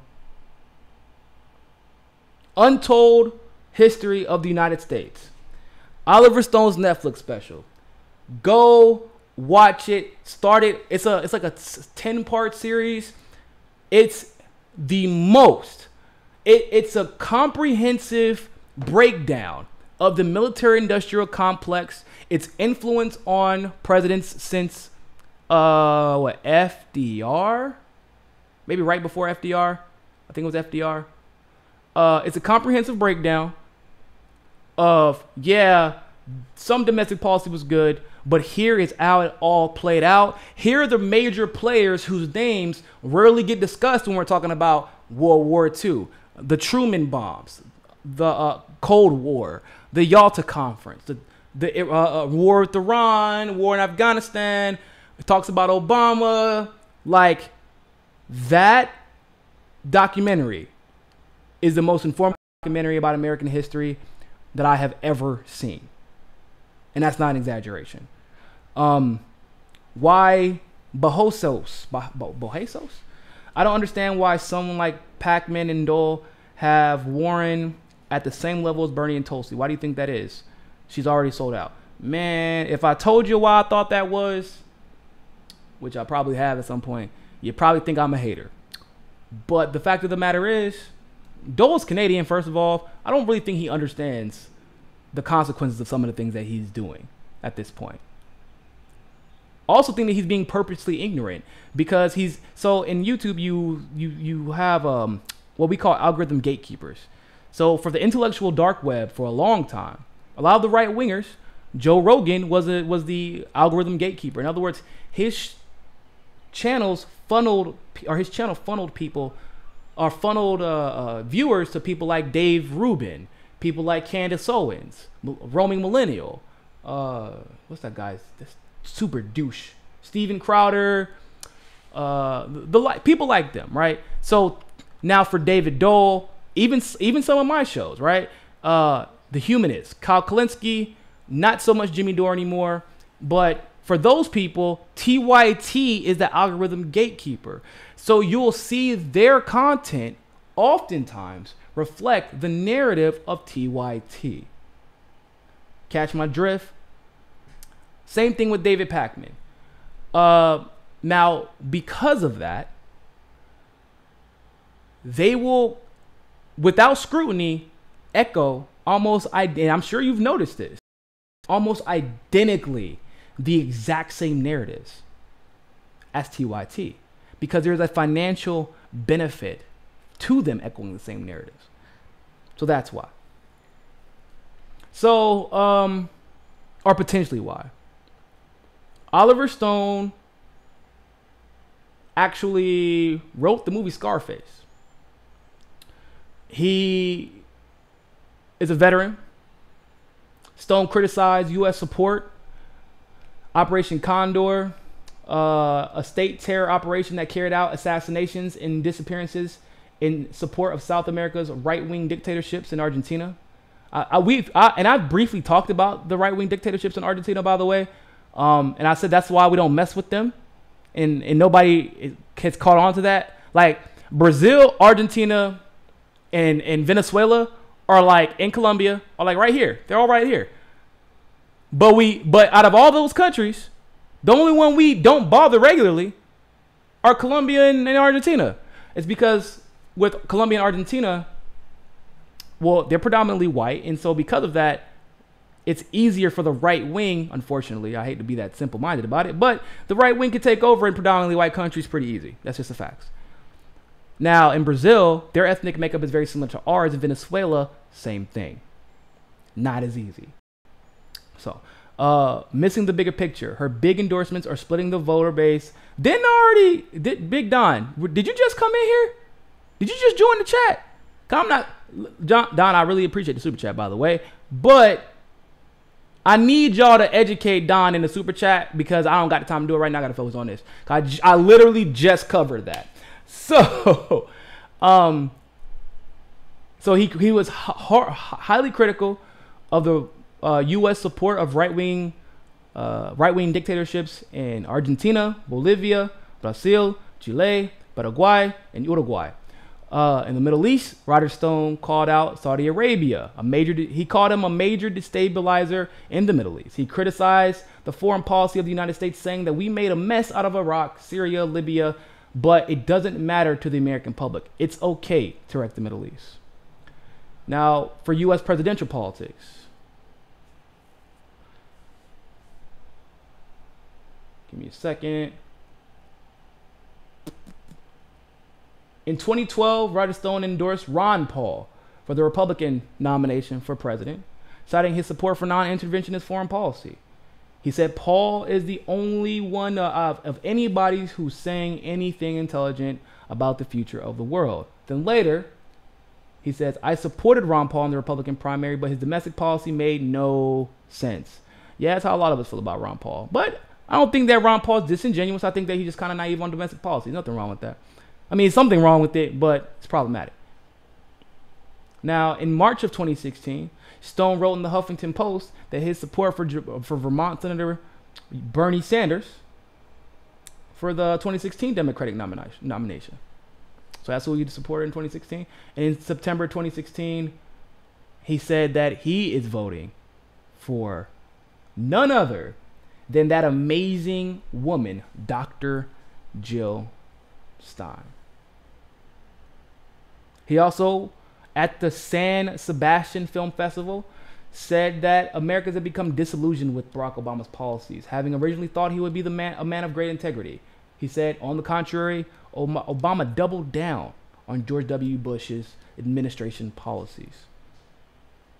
And the most massive the most massive global security surveillance state that the world has ever seen, way beyond East Germany's Stasi. Oh, but it gets better. Oh, it does. Oliver Stone is also a very vocal supporter of WikiLeaks and their founder, Julian Assange. Stone signed a petition in support of Assange's bid for political asylum in June 2012. In August 2012, he penned a New York Times op-ed with filmmaker Michael Moore on the importance of WikiLeaks and free speech. Stone visited Assange in the Ecuadorian embassy in April 2013 and commented, I don't think most people in the United States realize how important WikiLeaks is and why Julian's case needs support.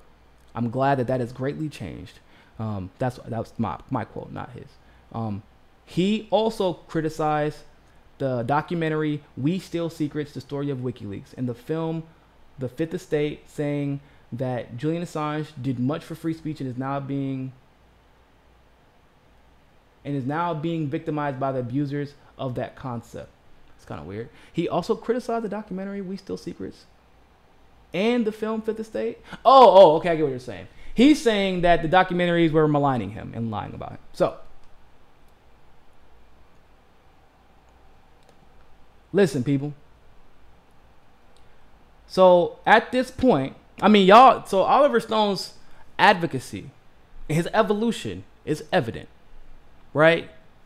Clearly. And if you watch, once again, Untold History of the United States on Netflix, watch that shit. Watch it. It will fundamentally change your view of the world. And that is not an exaggeration, my friends. It will. It'll fundamentally change your view of a lot of people. So, Oliver Stone has endorsed Tulsi. Oliver Stone also endorsed Jill Stein. Ron Paul endorsed Tulsi. Ron Paul also endorsed Jill Stein. Joe Rogan endorsed Tulsi. I don't think that Joe Rogan endorsed Jill Stein, but he had at one point endorsed Bernie. Oh, sorry, Gabriel, I didn't see that super chat. Honestly, concerned if Tulsi is elected president, she'd end up like JFK and get assassinated by the military-industrial complex in the deep state. I obviously can't say no, but I'm pretty sure Tulsi's first order of business would be to completely dissipate the intelligence agencies. And if they killed Tulsi Gabbard, I honestly think, because we would know why, right? We would know exactly why. There would be no question why the streets would burn. there would be no peace. There would be riots. It would be violent. I would never speak that into existence, but if that was the case, oh no. Because it would be, once again, with JFK, the people they'd been pulled and jerked. So they were muddying the waters. So you didn't know maybe it was the government, maybe it wasn't. You never know. With this situation with Tulsi, if Tulsi was assassinated, come on.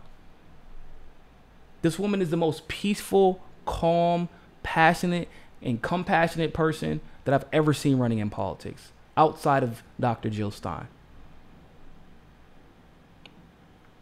So it would be hell for the establishment. So it is extremely important to note, not only are these people who are very staunch in their convictions that are endorsing Tulsi, thanks Michael Goddard, but these are also people that have endorsed Jill Stein, Bernie Sanders, or Ron Paul in the past.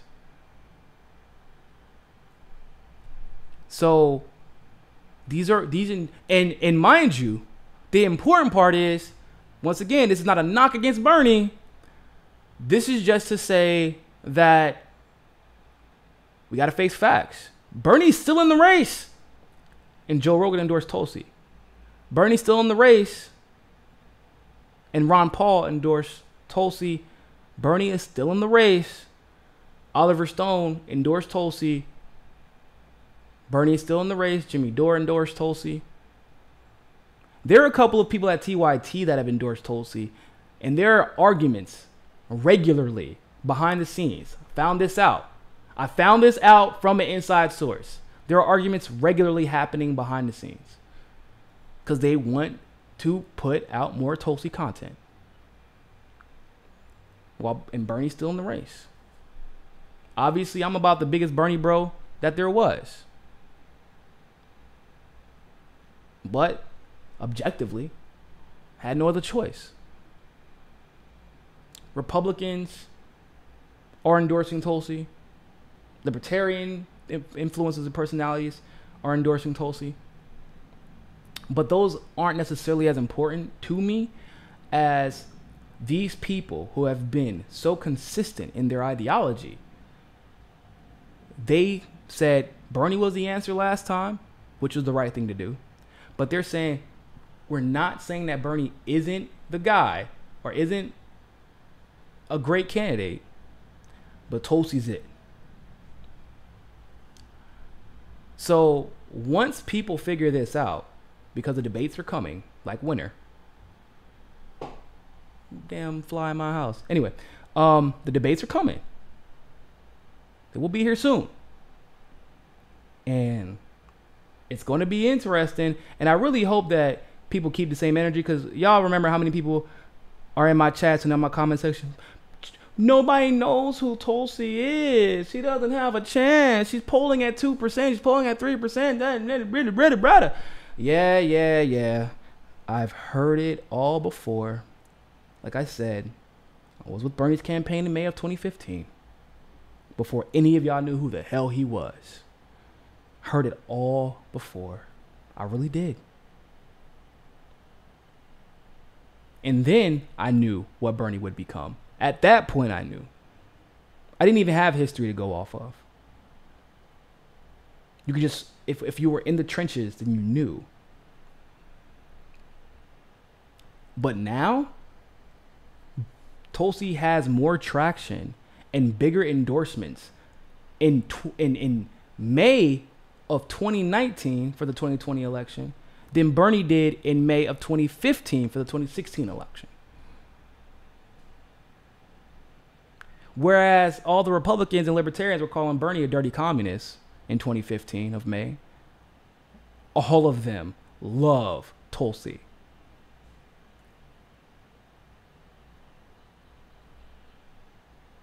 So when these debates come, They're going to be like, well, I mean, that's cool. What does she think about election integrity? Yeah, we got something for that. What about climate change? Got something for that. What about terrorism? Got something for that. What about experience in the foreign policy supposedly advocating for? Got something for that too. What about endorsements? Check, check, check, check, check, check.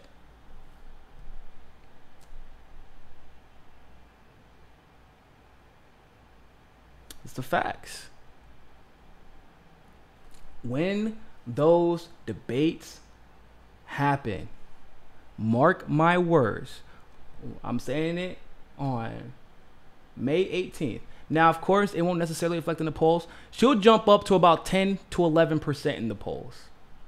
It will literally be, because I'm going to be, pay attention. I don't know if you all know how to do this. Go to Google Trends the night the debate happens.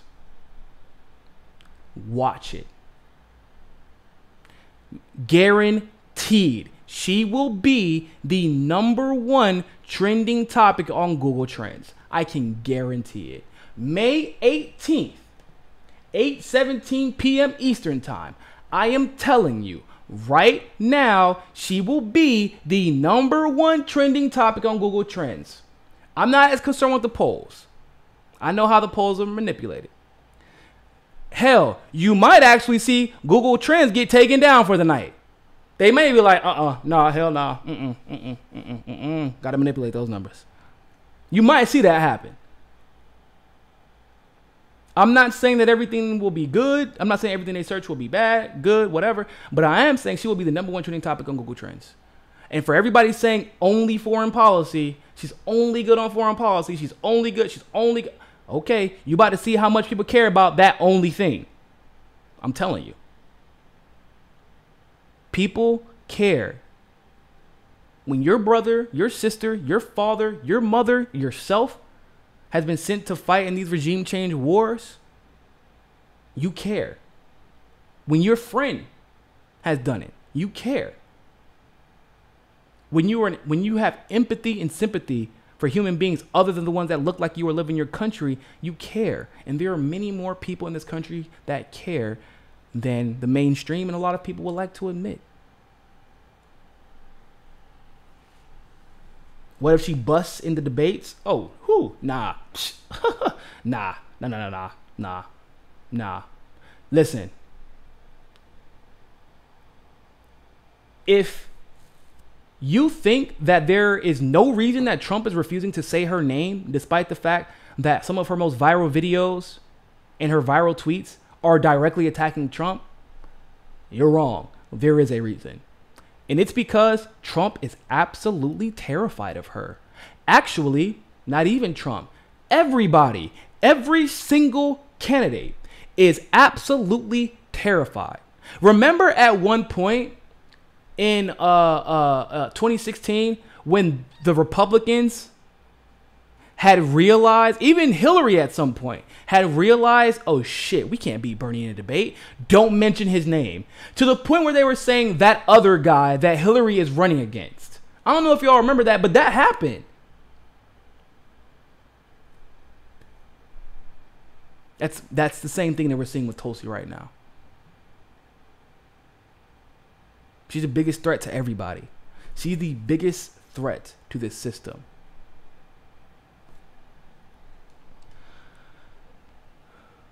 You know what was interesting? Really quick before I switch topics. It was interesting to me that on the Joe Rogan interview, and it was something that kind of got overlooked really fast. But it was so telling of how genuine she is and how much integrity she has. She says, I enlisted in the military because of a lie.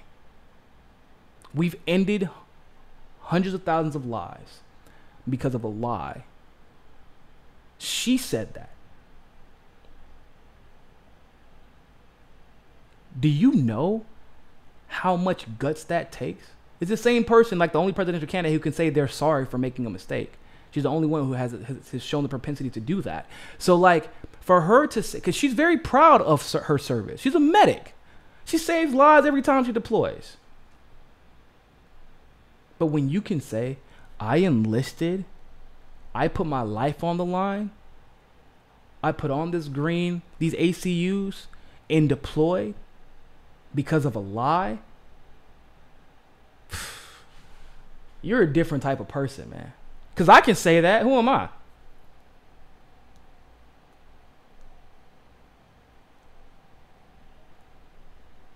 I can say that, but I'm not anybody important. It's my job to say things that are controversial, I guess. But when you're a veteran, you're an active duty veteran. You're an active duty veteran who volunteered to deploy. And then when you take a look back at your history and what you've come to learn, for you to stand on a platform as large as Joe Rogan's and say, I enlisted because of a lie. You're a different type of animal. Like you're just different. You're different. The way you process things are different. The way you self-reflect is different. Your self-awareness is different. Your consciousness is different. So, Bethany Hunt, Tulsi's Fox News vids comments are interesting. 99% positive. Yeah, I know, it's crazy. All right, so we're going to go to the last topic of the evening. So, unfortunately, on May 16th, I'll show y'all the tweet. Give me a second.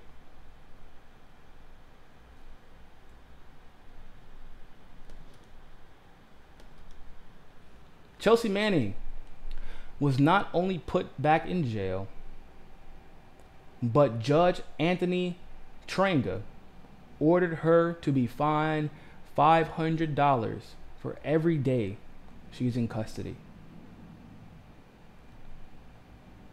After 30 days, and $1,000 that she's in custody after 60 days. They have decided to put Chelsea Manning in jail again.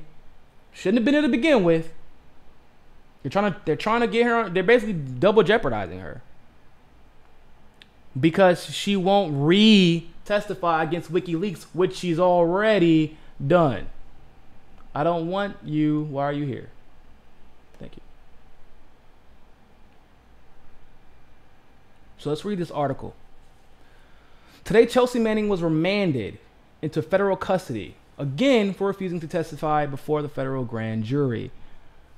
In addition to being held in confinement for the duration of the grand jury investigation or until she purges her contempt and testifies, District Court Judge Anthony Trenga ordered Chelsea to be fined $500 every day she is in custody after 30 days and $1,000 every day she is in custody after 60 days.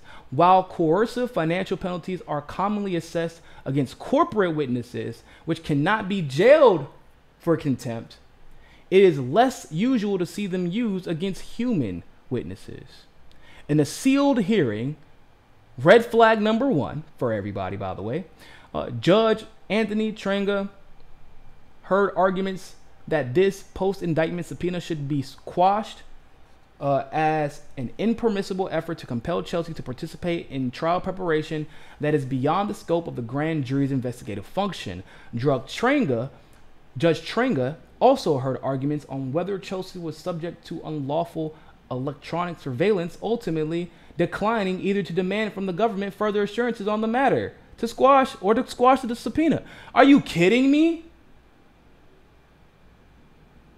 So basically, there was an argument made that Chelsea is being spied on, and the judge didn't even follow up. God bless America. Woo, people. Michael Goddard, thanks for the super chat. Bernie 2020, toast 2020. No one else. 100% agree. Prior to being held in contempt, Mrs. Manning was heard in open court on her objections to the grand jury as a secret process that runs counter to her values. I agree. Today's hearing took place exactly 1 week after her release. Man, that's crazy. 7 days. She was out for 7 days. And they just threw her back in. Today's hearing took place exactly 1 week after her release, following 63 days of confinement, 28 days of which she spent in solitary confinement conditions for refusal to testify before a separate grand jury that sought answers to identical questions that were asked of her that day. The motions and transcripts may be partially unsealed following review and redaction by the parties and the courts. Excuse me. The following statement to the press from Myra Meltzer Cohen, attorney for Chelsea Manning. We are, of course, disappointed with the outcome of today's hearings, but I anticipate it will be exactly as coercive as the previous sanctions, which is to say, not at all.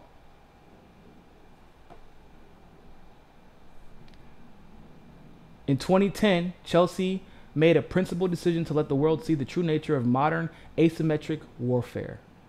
It is telling that the United States has always been more concerned about the disclosure of those documents than with the damning substance of those disclosures. The American government relies on the informed consent of the governed, and the free press is the vigorous mechanism to keep us informed. It is a point of pride for this administration to be publicly hostile to the press.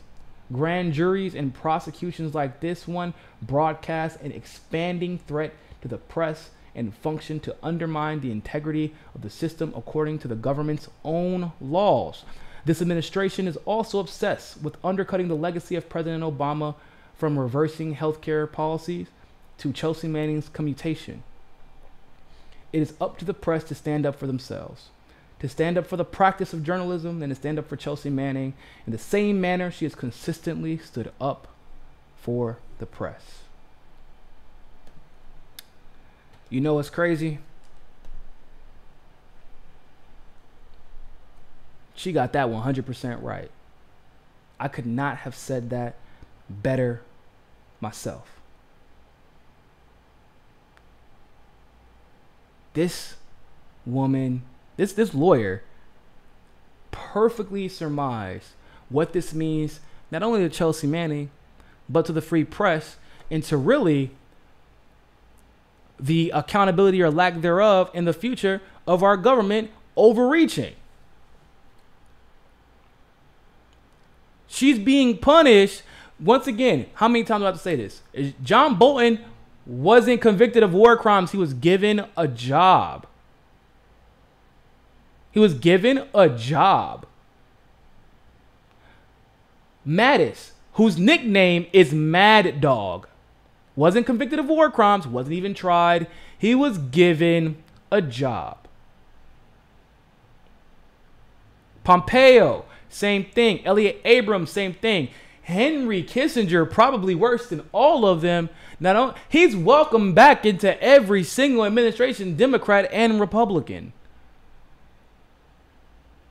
And when the press exposes things like other members of the press being assassinated from American military, from a damn Black Hawk helicopter, when we expose that, it isn't those who committed the crimes who are punished, but the press for revealing it.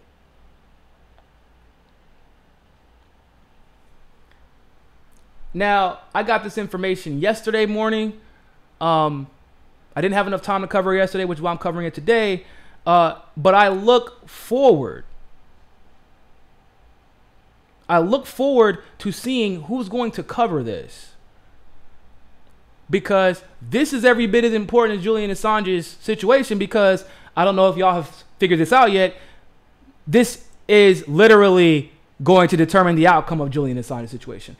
What they're trying to do basically is to coerce her into implicating Julian Assange.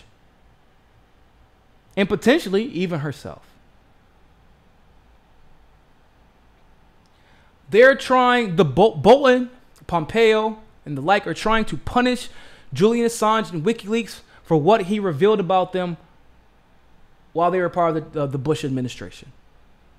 It is revenge.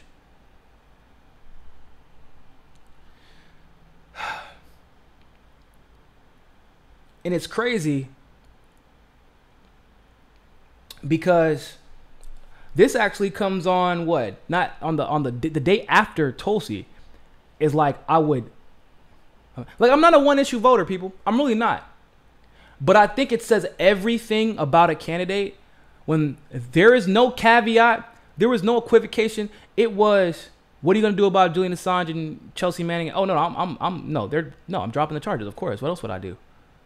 And then Tulsi goes to break down not only why she would drop the charges, but talking about how we must address the system that forces you to go through quote unquote illegal or unlawful back channels in order to tell the truth about the wrongdoings of your government.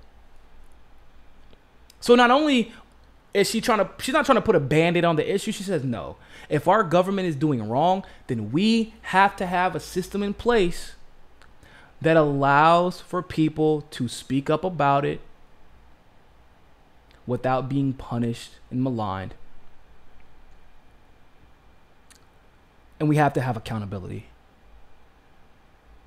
Because that's probably the biggest issue with everything.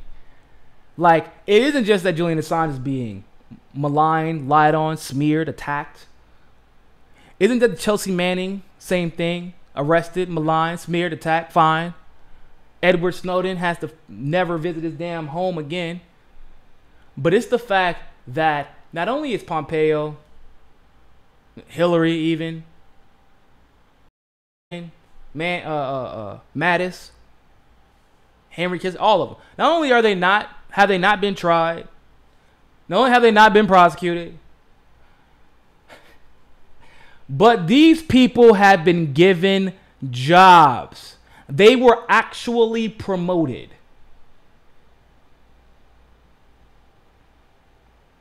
They were promoted. Oh, man.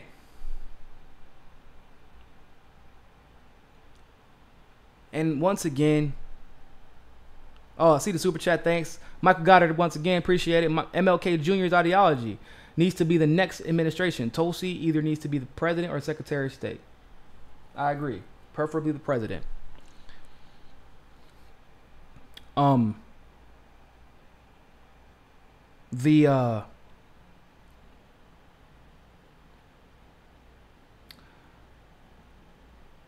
This issue is so, how can Bernie be silent on this? And I'm not going to harp on this, but like, how can you be silent on this?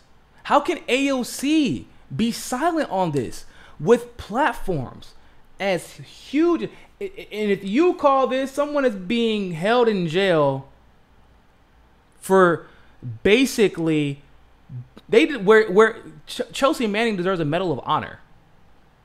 And her life is being taken from her again for doing the right thing. And if you call this in defense of either Bernie or AOC, just say that, nah, they dropped the ball on this and move on. You don't have to say they hate you. You don't have to hate them. You don't have to, no. Say they dropped the ball and move on. Because if your defense is, oh, this is a non-issue in the cases of both Julian Assange being held and then Guantanamo Bay of Great Britain and Chelsea Manning, who is having her rights violated for the last 4 months, and with no signs of stopping until she basically is bullied into doing what the administration wants. Don't you dare call this a non-issue. Don't you dare pretend like this doesn't mean anything to anybody and like this isn't a big deal. Because you'll be next.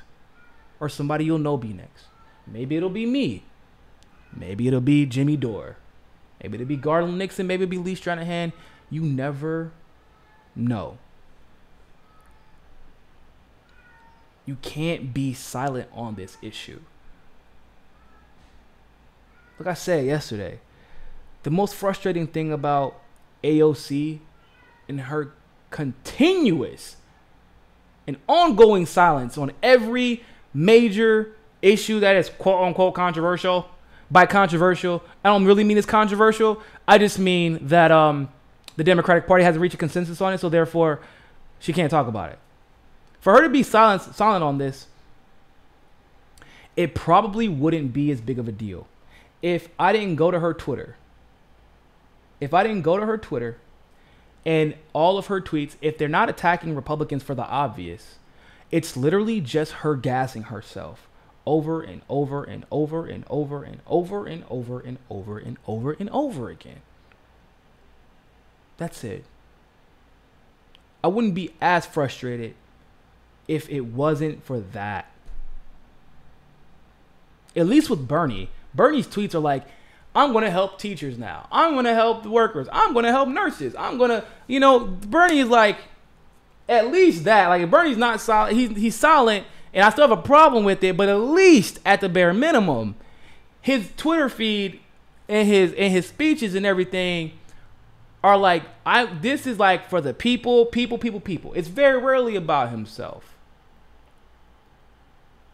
But on AOC, like, not only are you silent on the Ilhan Omar issue, you're silent on the Venezuela issue, you're silent on the Syria issue, you're silent on the Iran issue. You're silent. You're silent on basically everything. You're silent on the OFF Act while you're simultaneously elevating some bullshit bill in the Senate that's probably going to promote fracking in order to fill those fuel cells. But like, you're silent on all those issues, and then all you do is talk about yourself.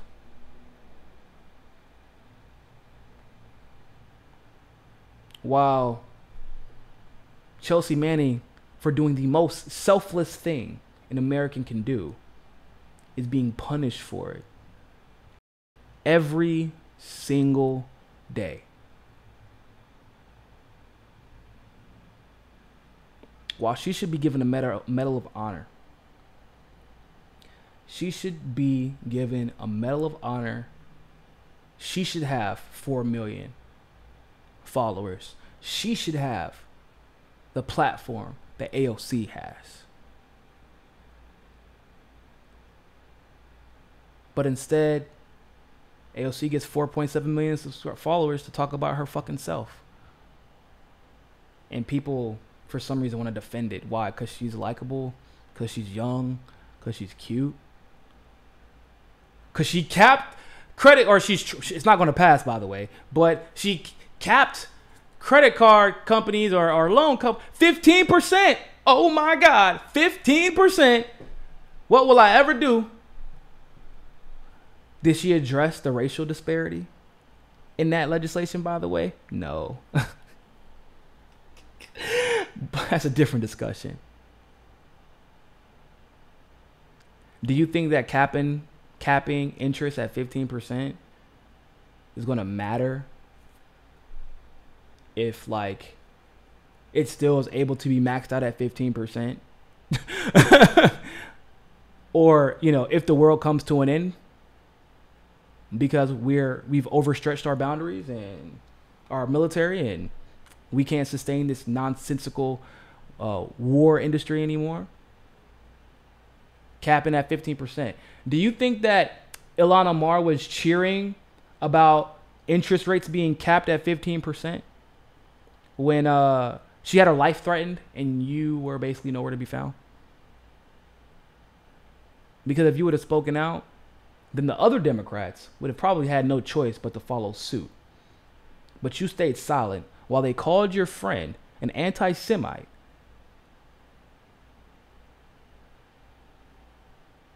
I don't really care about how likable you are at that point. Like, maybe if it was one mistake, maybe if it was two. But we're finding a pattern. We're starting to see a pattern. So, like, even with Bernie, like, his Twitter account's full of other people and their needs and what he's doing for them.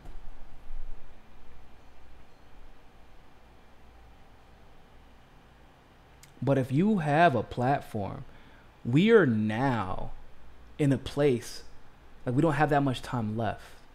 And we're now in a place where you have to use it. If you want to call yourself progressive, if you're neoliberal, do what the fuck you want to. I don't care. That's what neoliberals do. They talk about themselves. It's all about themselves. And they are silent on every major. No, actually, they get it wrong on every major issue, usually. But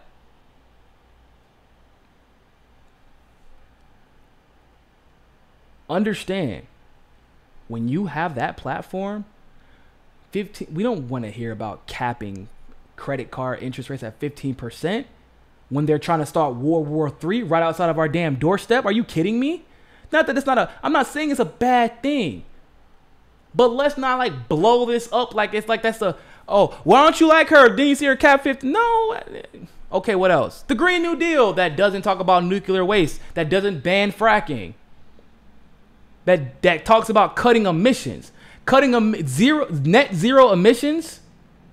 I don't know if y'all understand how flexible that language means, or that flexible that language is, but it doesn't mean getting rid of fossil fuels. It doesn't mean converting to a renewable energy. It just means net zero emissions. I think y'all need to understand that. You can achieve net zero emissions while the corporations still make their money and destroy the planet.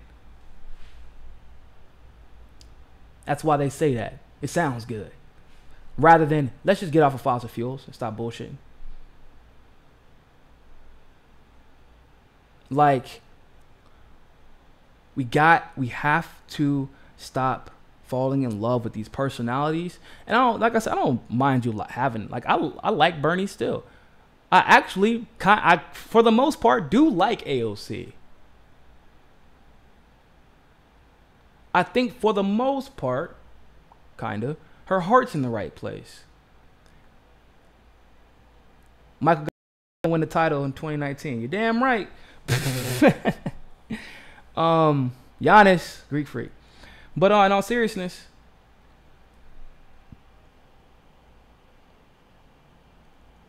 we can't keep falling in love with personalities to the point where it disrupts, like it creates cognitive dissonance.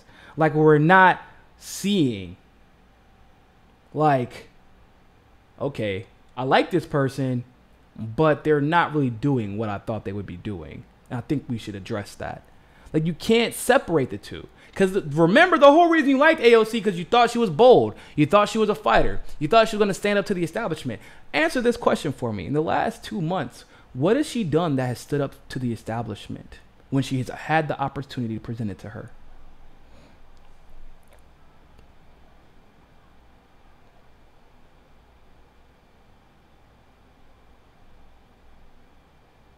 Think about it.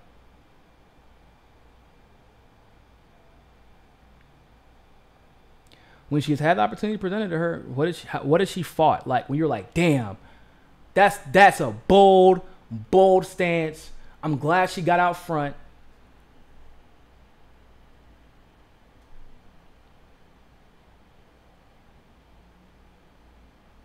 Seriously. I don't care how much you like her or don't like her.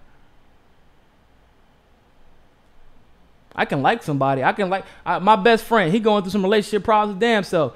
I love my best friend, but guess what? Every time he goes back to her, I'm like, boy, you a dumbass. Stop doing that.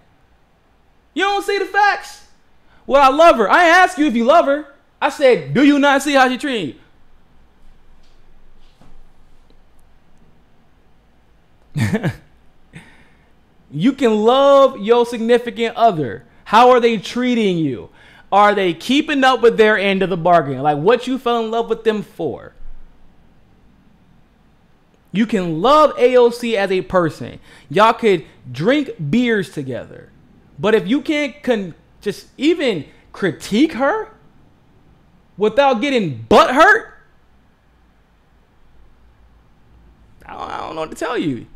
You're setting yourself up for disappointment again. Because if you critiqued her, because y'all know that AOC loves looking at social media. And if you critiqued her, then she would be pushed left on a lot of these issues. But so people are so scared of being, oh, wow, if I critique her, then my friend is going to say something about me and talk shit about me. I don't want to deal with that. If I critique her, I'm like detracting from the popular narrative of AOC, and I don't want to do that. Yeah, she's cool sometimes. She does good things. Bernie does great things. Tulsi does great things. You think any of them are above critique? No. In fact, because they call themselves progressives, I hold them to a higher standard, as should you, because we're progressives.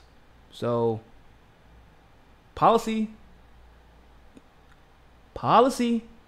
Remember, we're not sycophants like the neoliberals and neocons. Policy. If the policy don't match, we gotta call you out for it. And if you're not willing to do that, you're gonna be disappointed again. So that's my little end of the night rant. Thank you all so much for sticking around for this long. I didn't even realize we were going for this long. Yeah, like I said, it's gonna be a long night. I said that. But I know there's not a lot of that stuff going on. A lot of people don't go live on Saturdays, so decided to give y'all a little bit of love. I love talking to y'all, so y'all are dope. I promise you, like my hardcore supporters, I feel like I have like the best fans because like I've talked to a lot of these people. I've talked to a lot of you, like one-on-one, either in DMs or I try to get to everybody I can. I've had phone calls with people and I've met people in person, and I feel like y'all are so like y'all hear things and you research them and you know y'all engage, and I feel like we learn from each other. I feel like we have I don't feel like I'm talking at y'all. I feel like I'm conversing with you all, and that's what I love about doing this, because I feel like not everybody else has that. North American 8, thanks for the super chat. When you start making excuses for their silence on critical issues, then you defeat the purpose of your quote progressive takeover. 100% agree. Michael Goddard, why Tulsi is winning and gaining more support is simple. Anti-war wins everybody. Honest. Everyone. Oh, every time Tulsi she speaks, I'm like, Bernie, you need to work with Tulsi. Anthony Reyes, Niko, I love Tulsi, but she won't get behind federal jobs guarantee. I won't say she won't get behind federal jobs guarantee.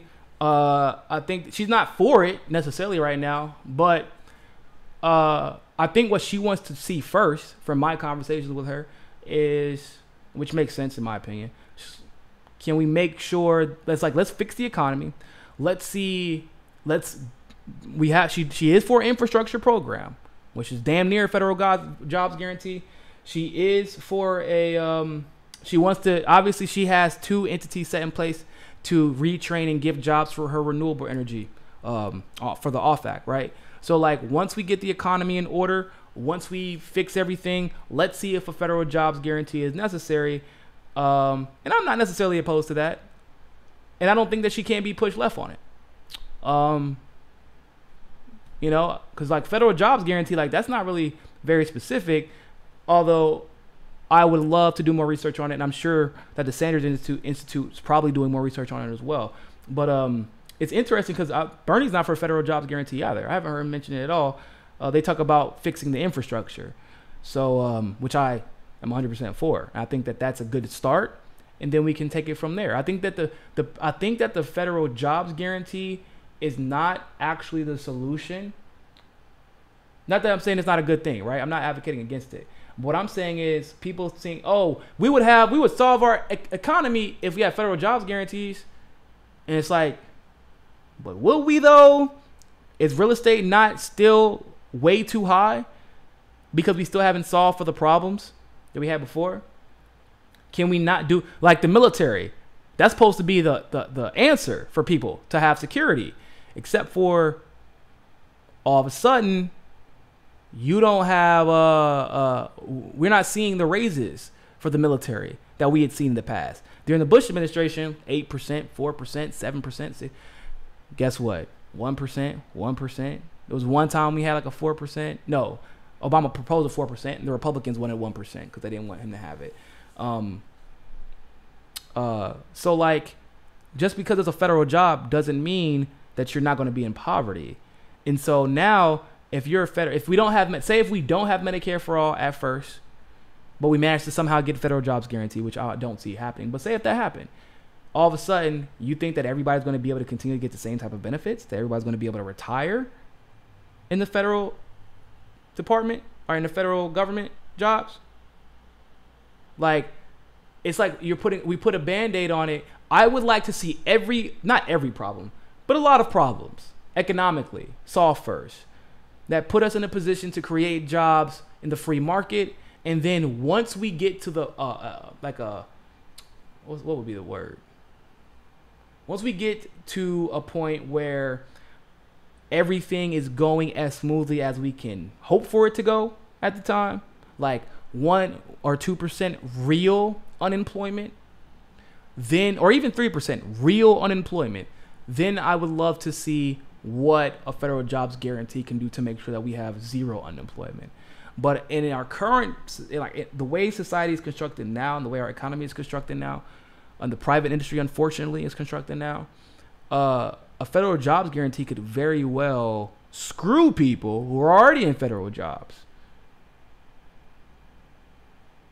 Like, so, let's say I'm not against it, but I do want to see other things taken care of first, because we don't really, how can we adequately identify the problem with jobs at this point? Like, to the degree that would be necessary to figure out the best way to go about doing a federal jobs guarantee, if we haven't even solved the problems that have caused such a huge loss in jobs to begin with. So that's what I would like to see addressed first.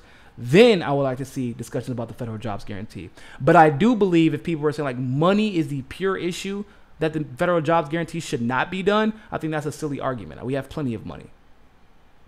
So thank you all so much for tuning into this live stream segment of Mikasa Sukasa. Greatly appreciate it. Hey, join our Patreon, and in case you missed the live stream, you will always have access to the live stream links, in case you didn't know. Because after a couple of hours, these live streams do get taken down, which you've probably realized at this point. We only upload clips over the next couple of days after the live streams have concluded. But if you're a patron on Patreon, you get 100% access to all the live streams all of the time. You can literally become a patron for $1. $1, you get access to live streams, you get access to my rants, you get access to me saying ridiculous shit for no reason, you get access to my tomfoolery and malarkey. For it's feel like it's a good trade-off. So and it helps the show. It helps us keep going. It helps us keep growing, and it helps fund trips like what we're about to do in San Francisco. So thank you all so much for tuning in.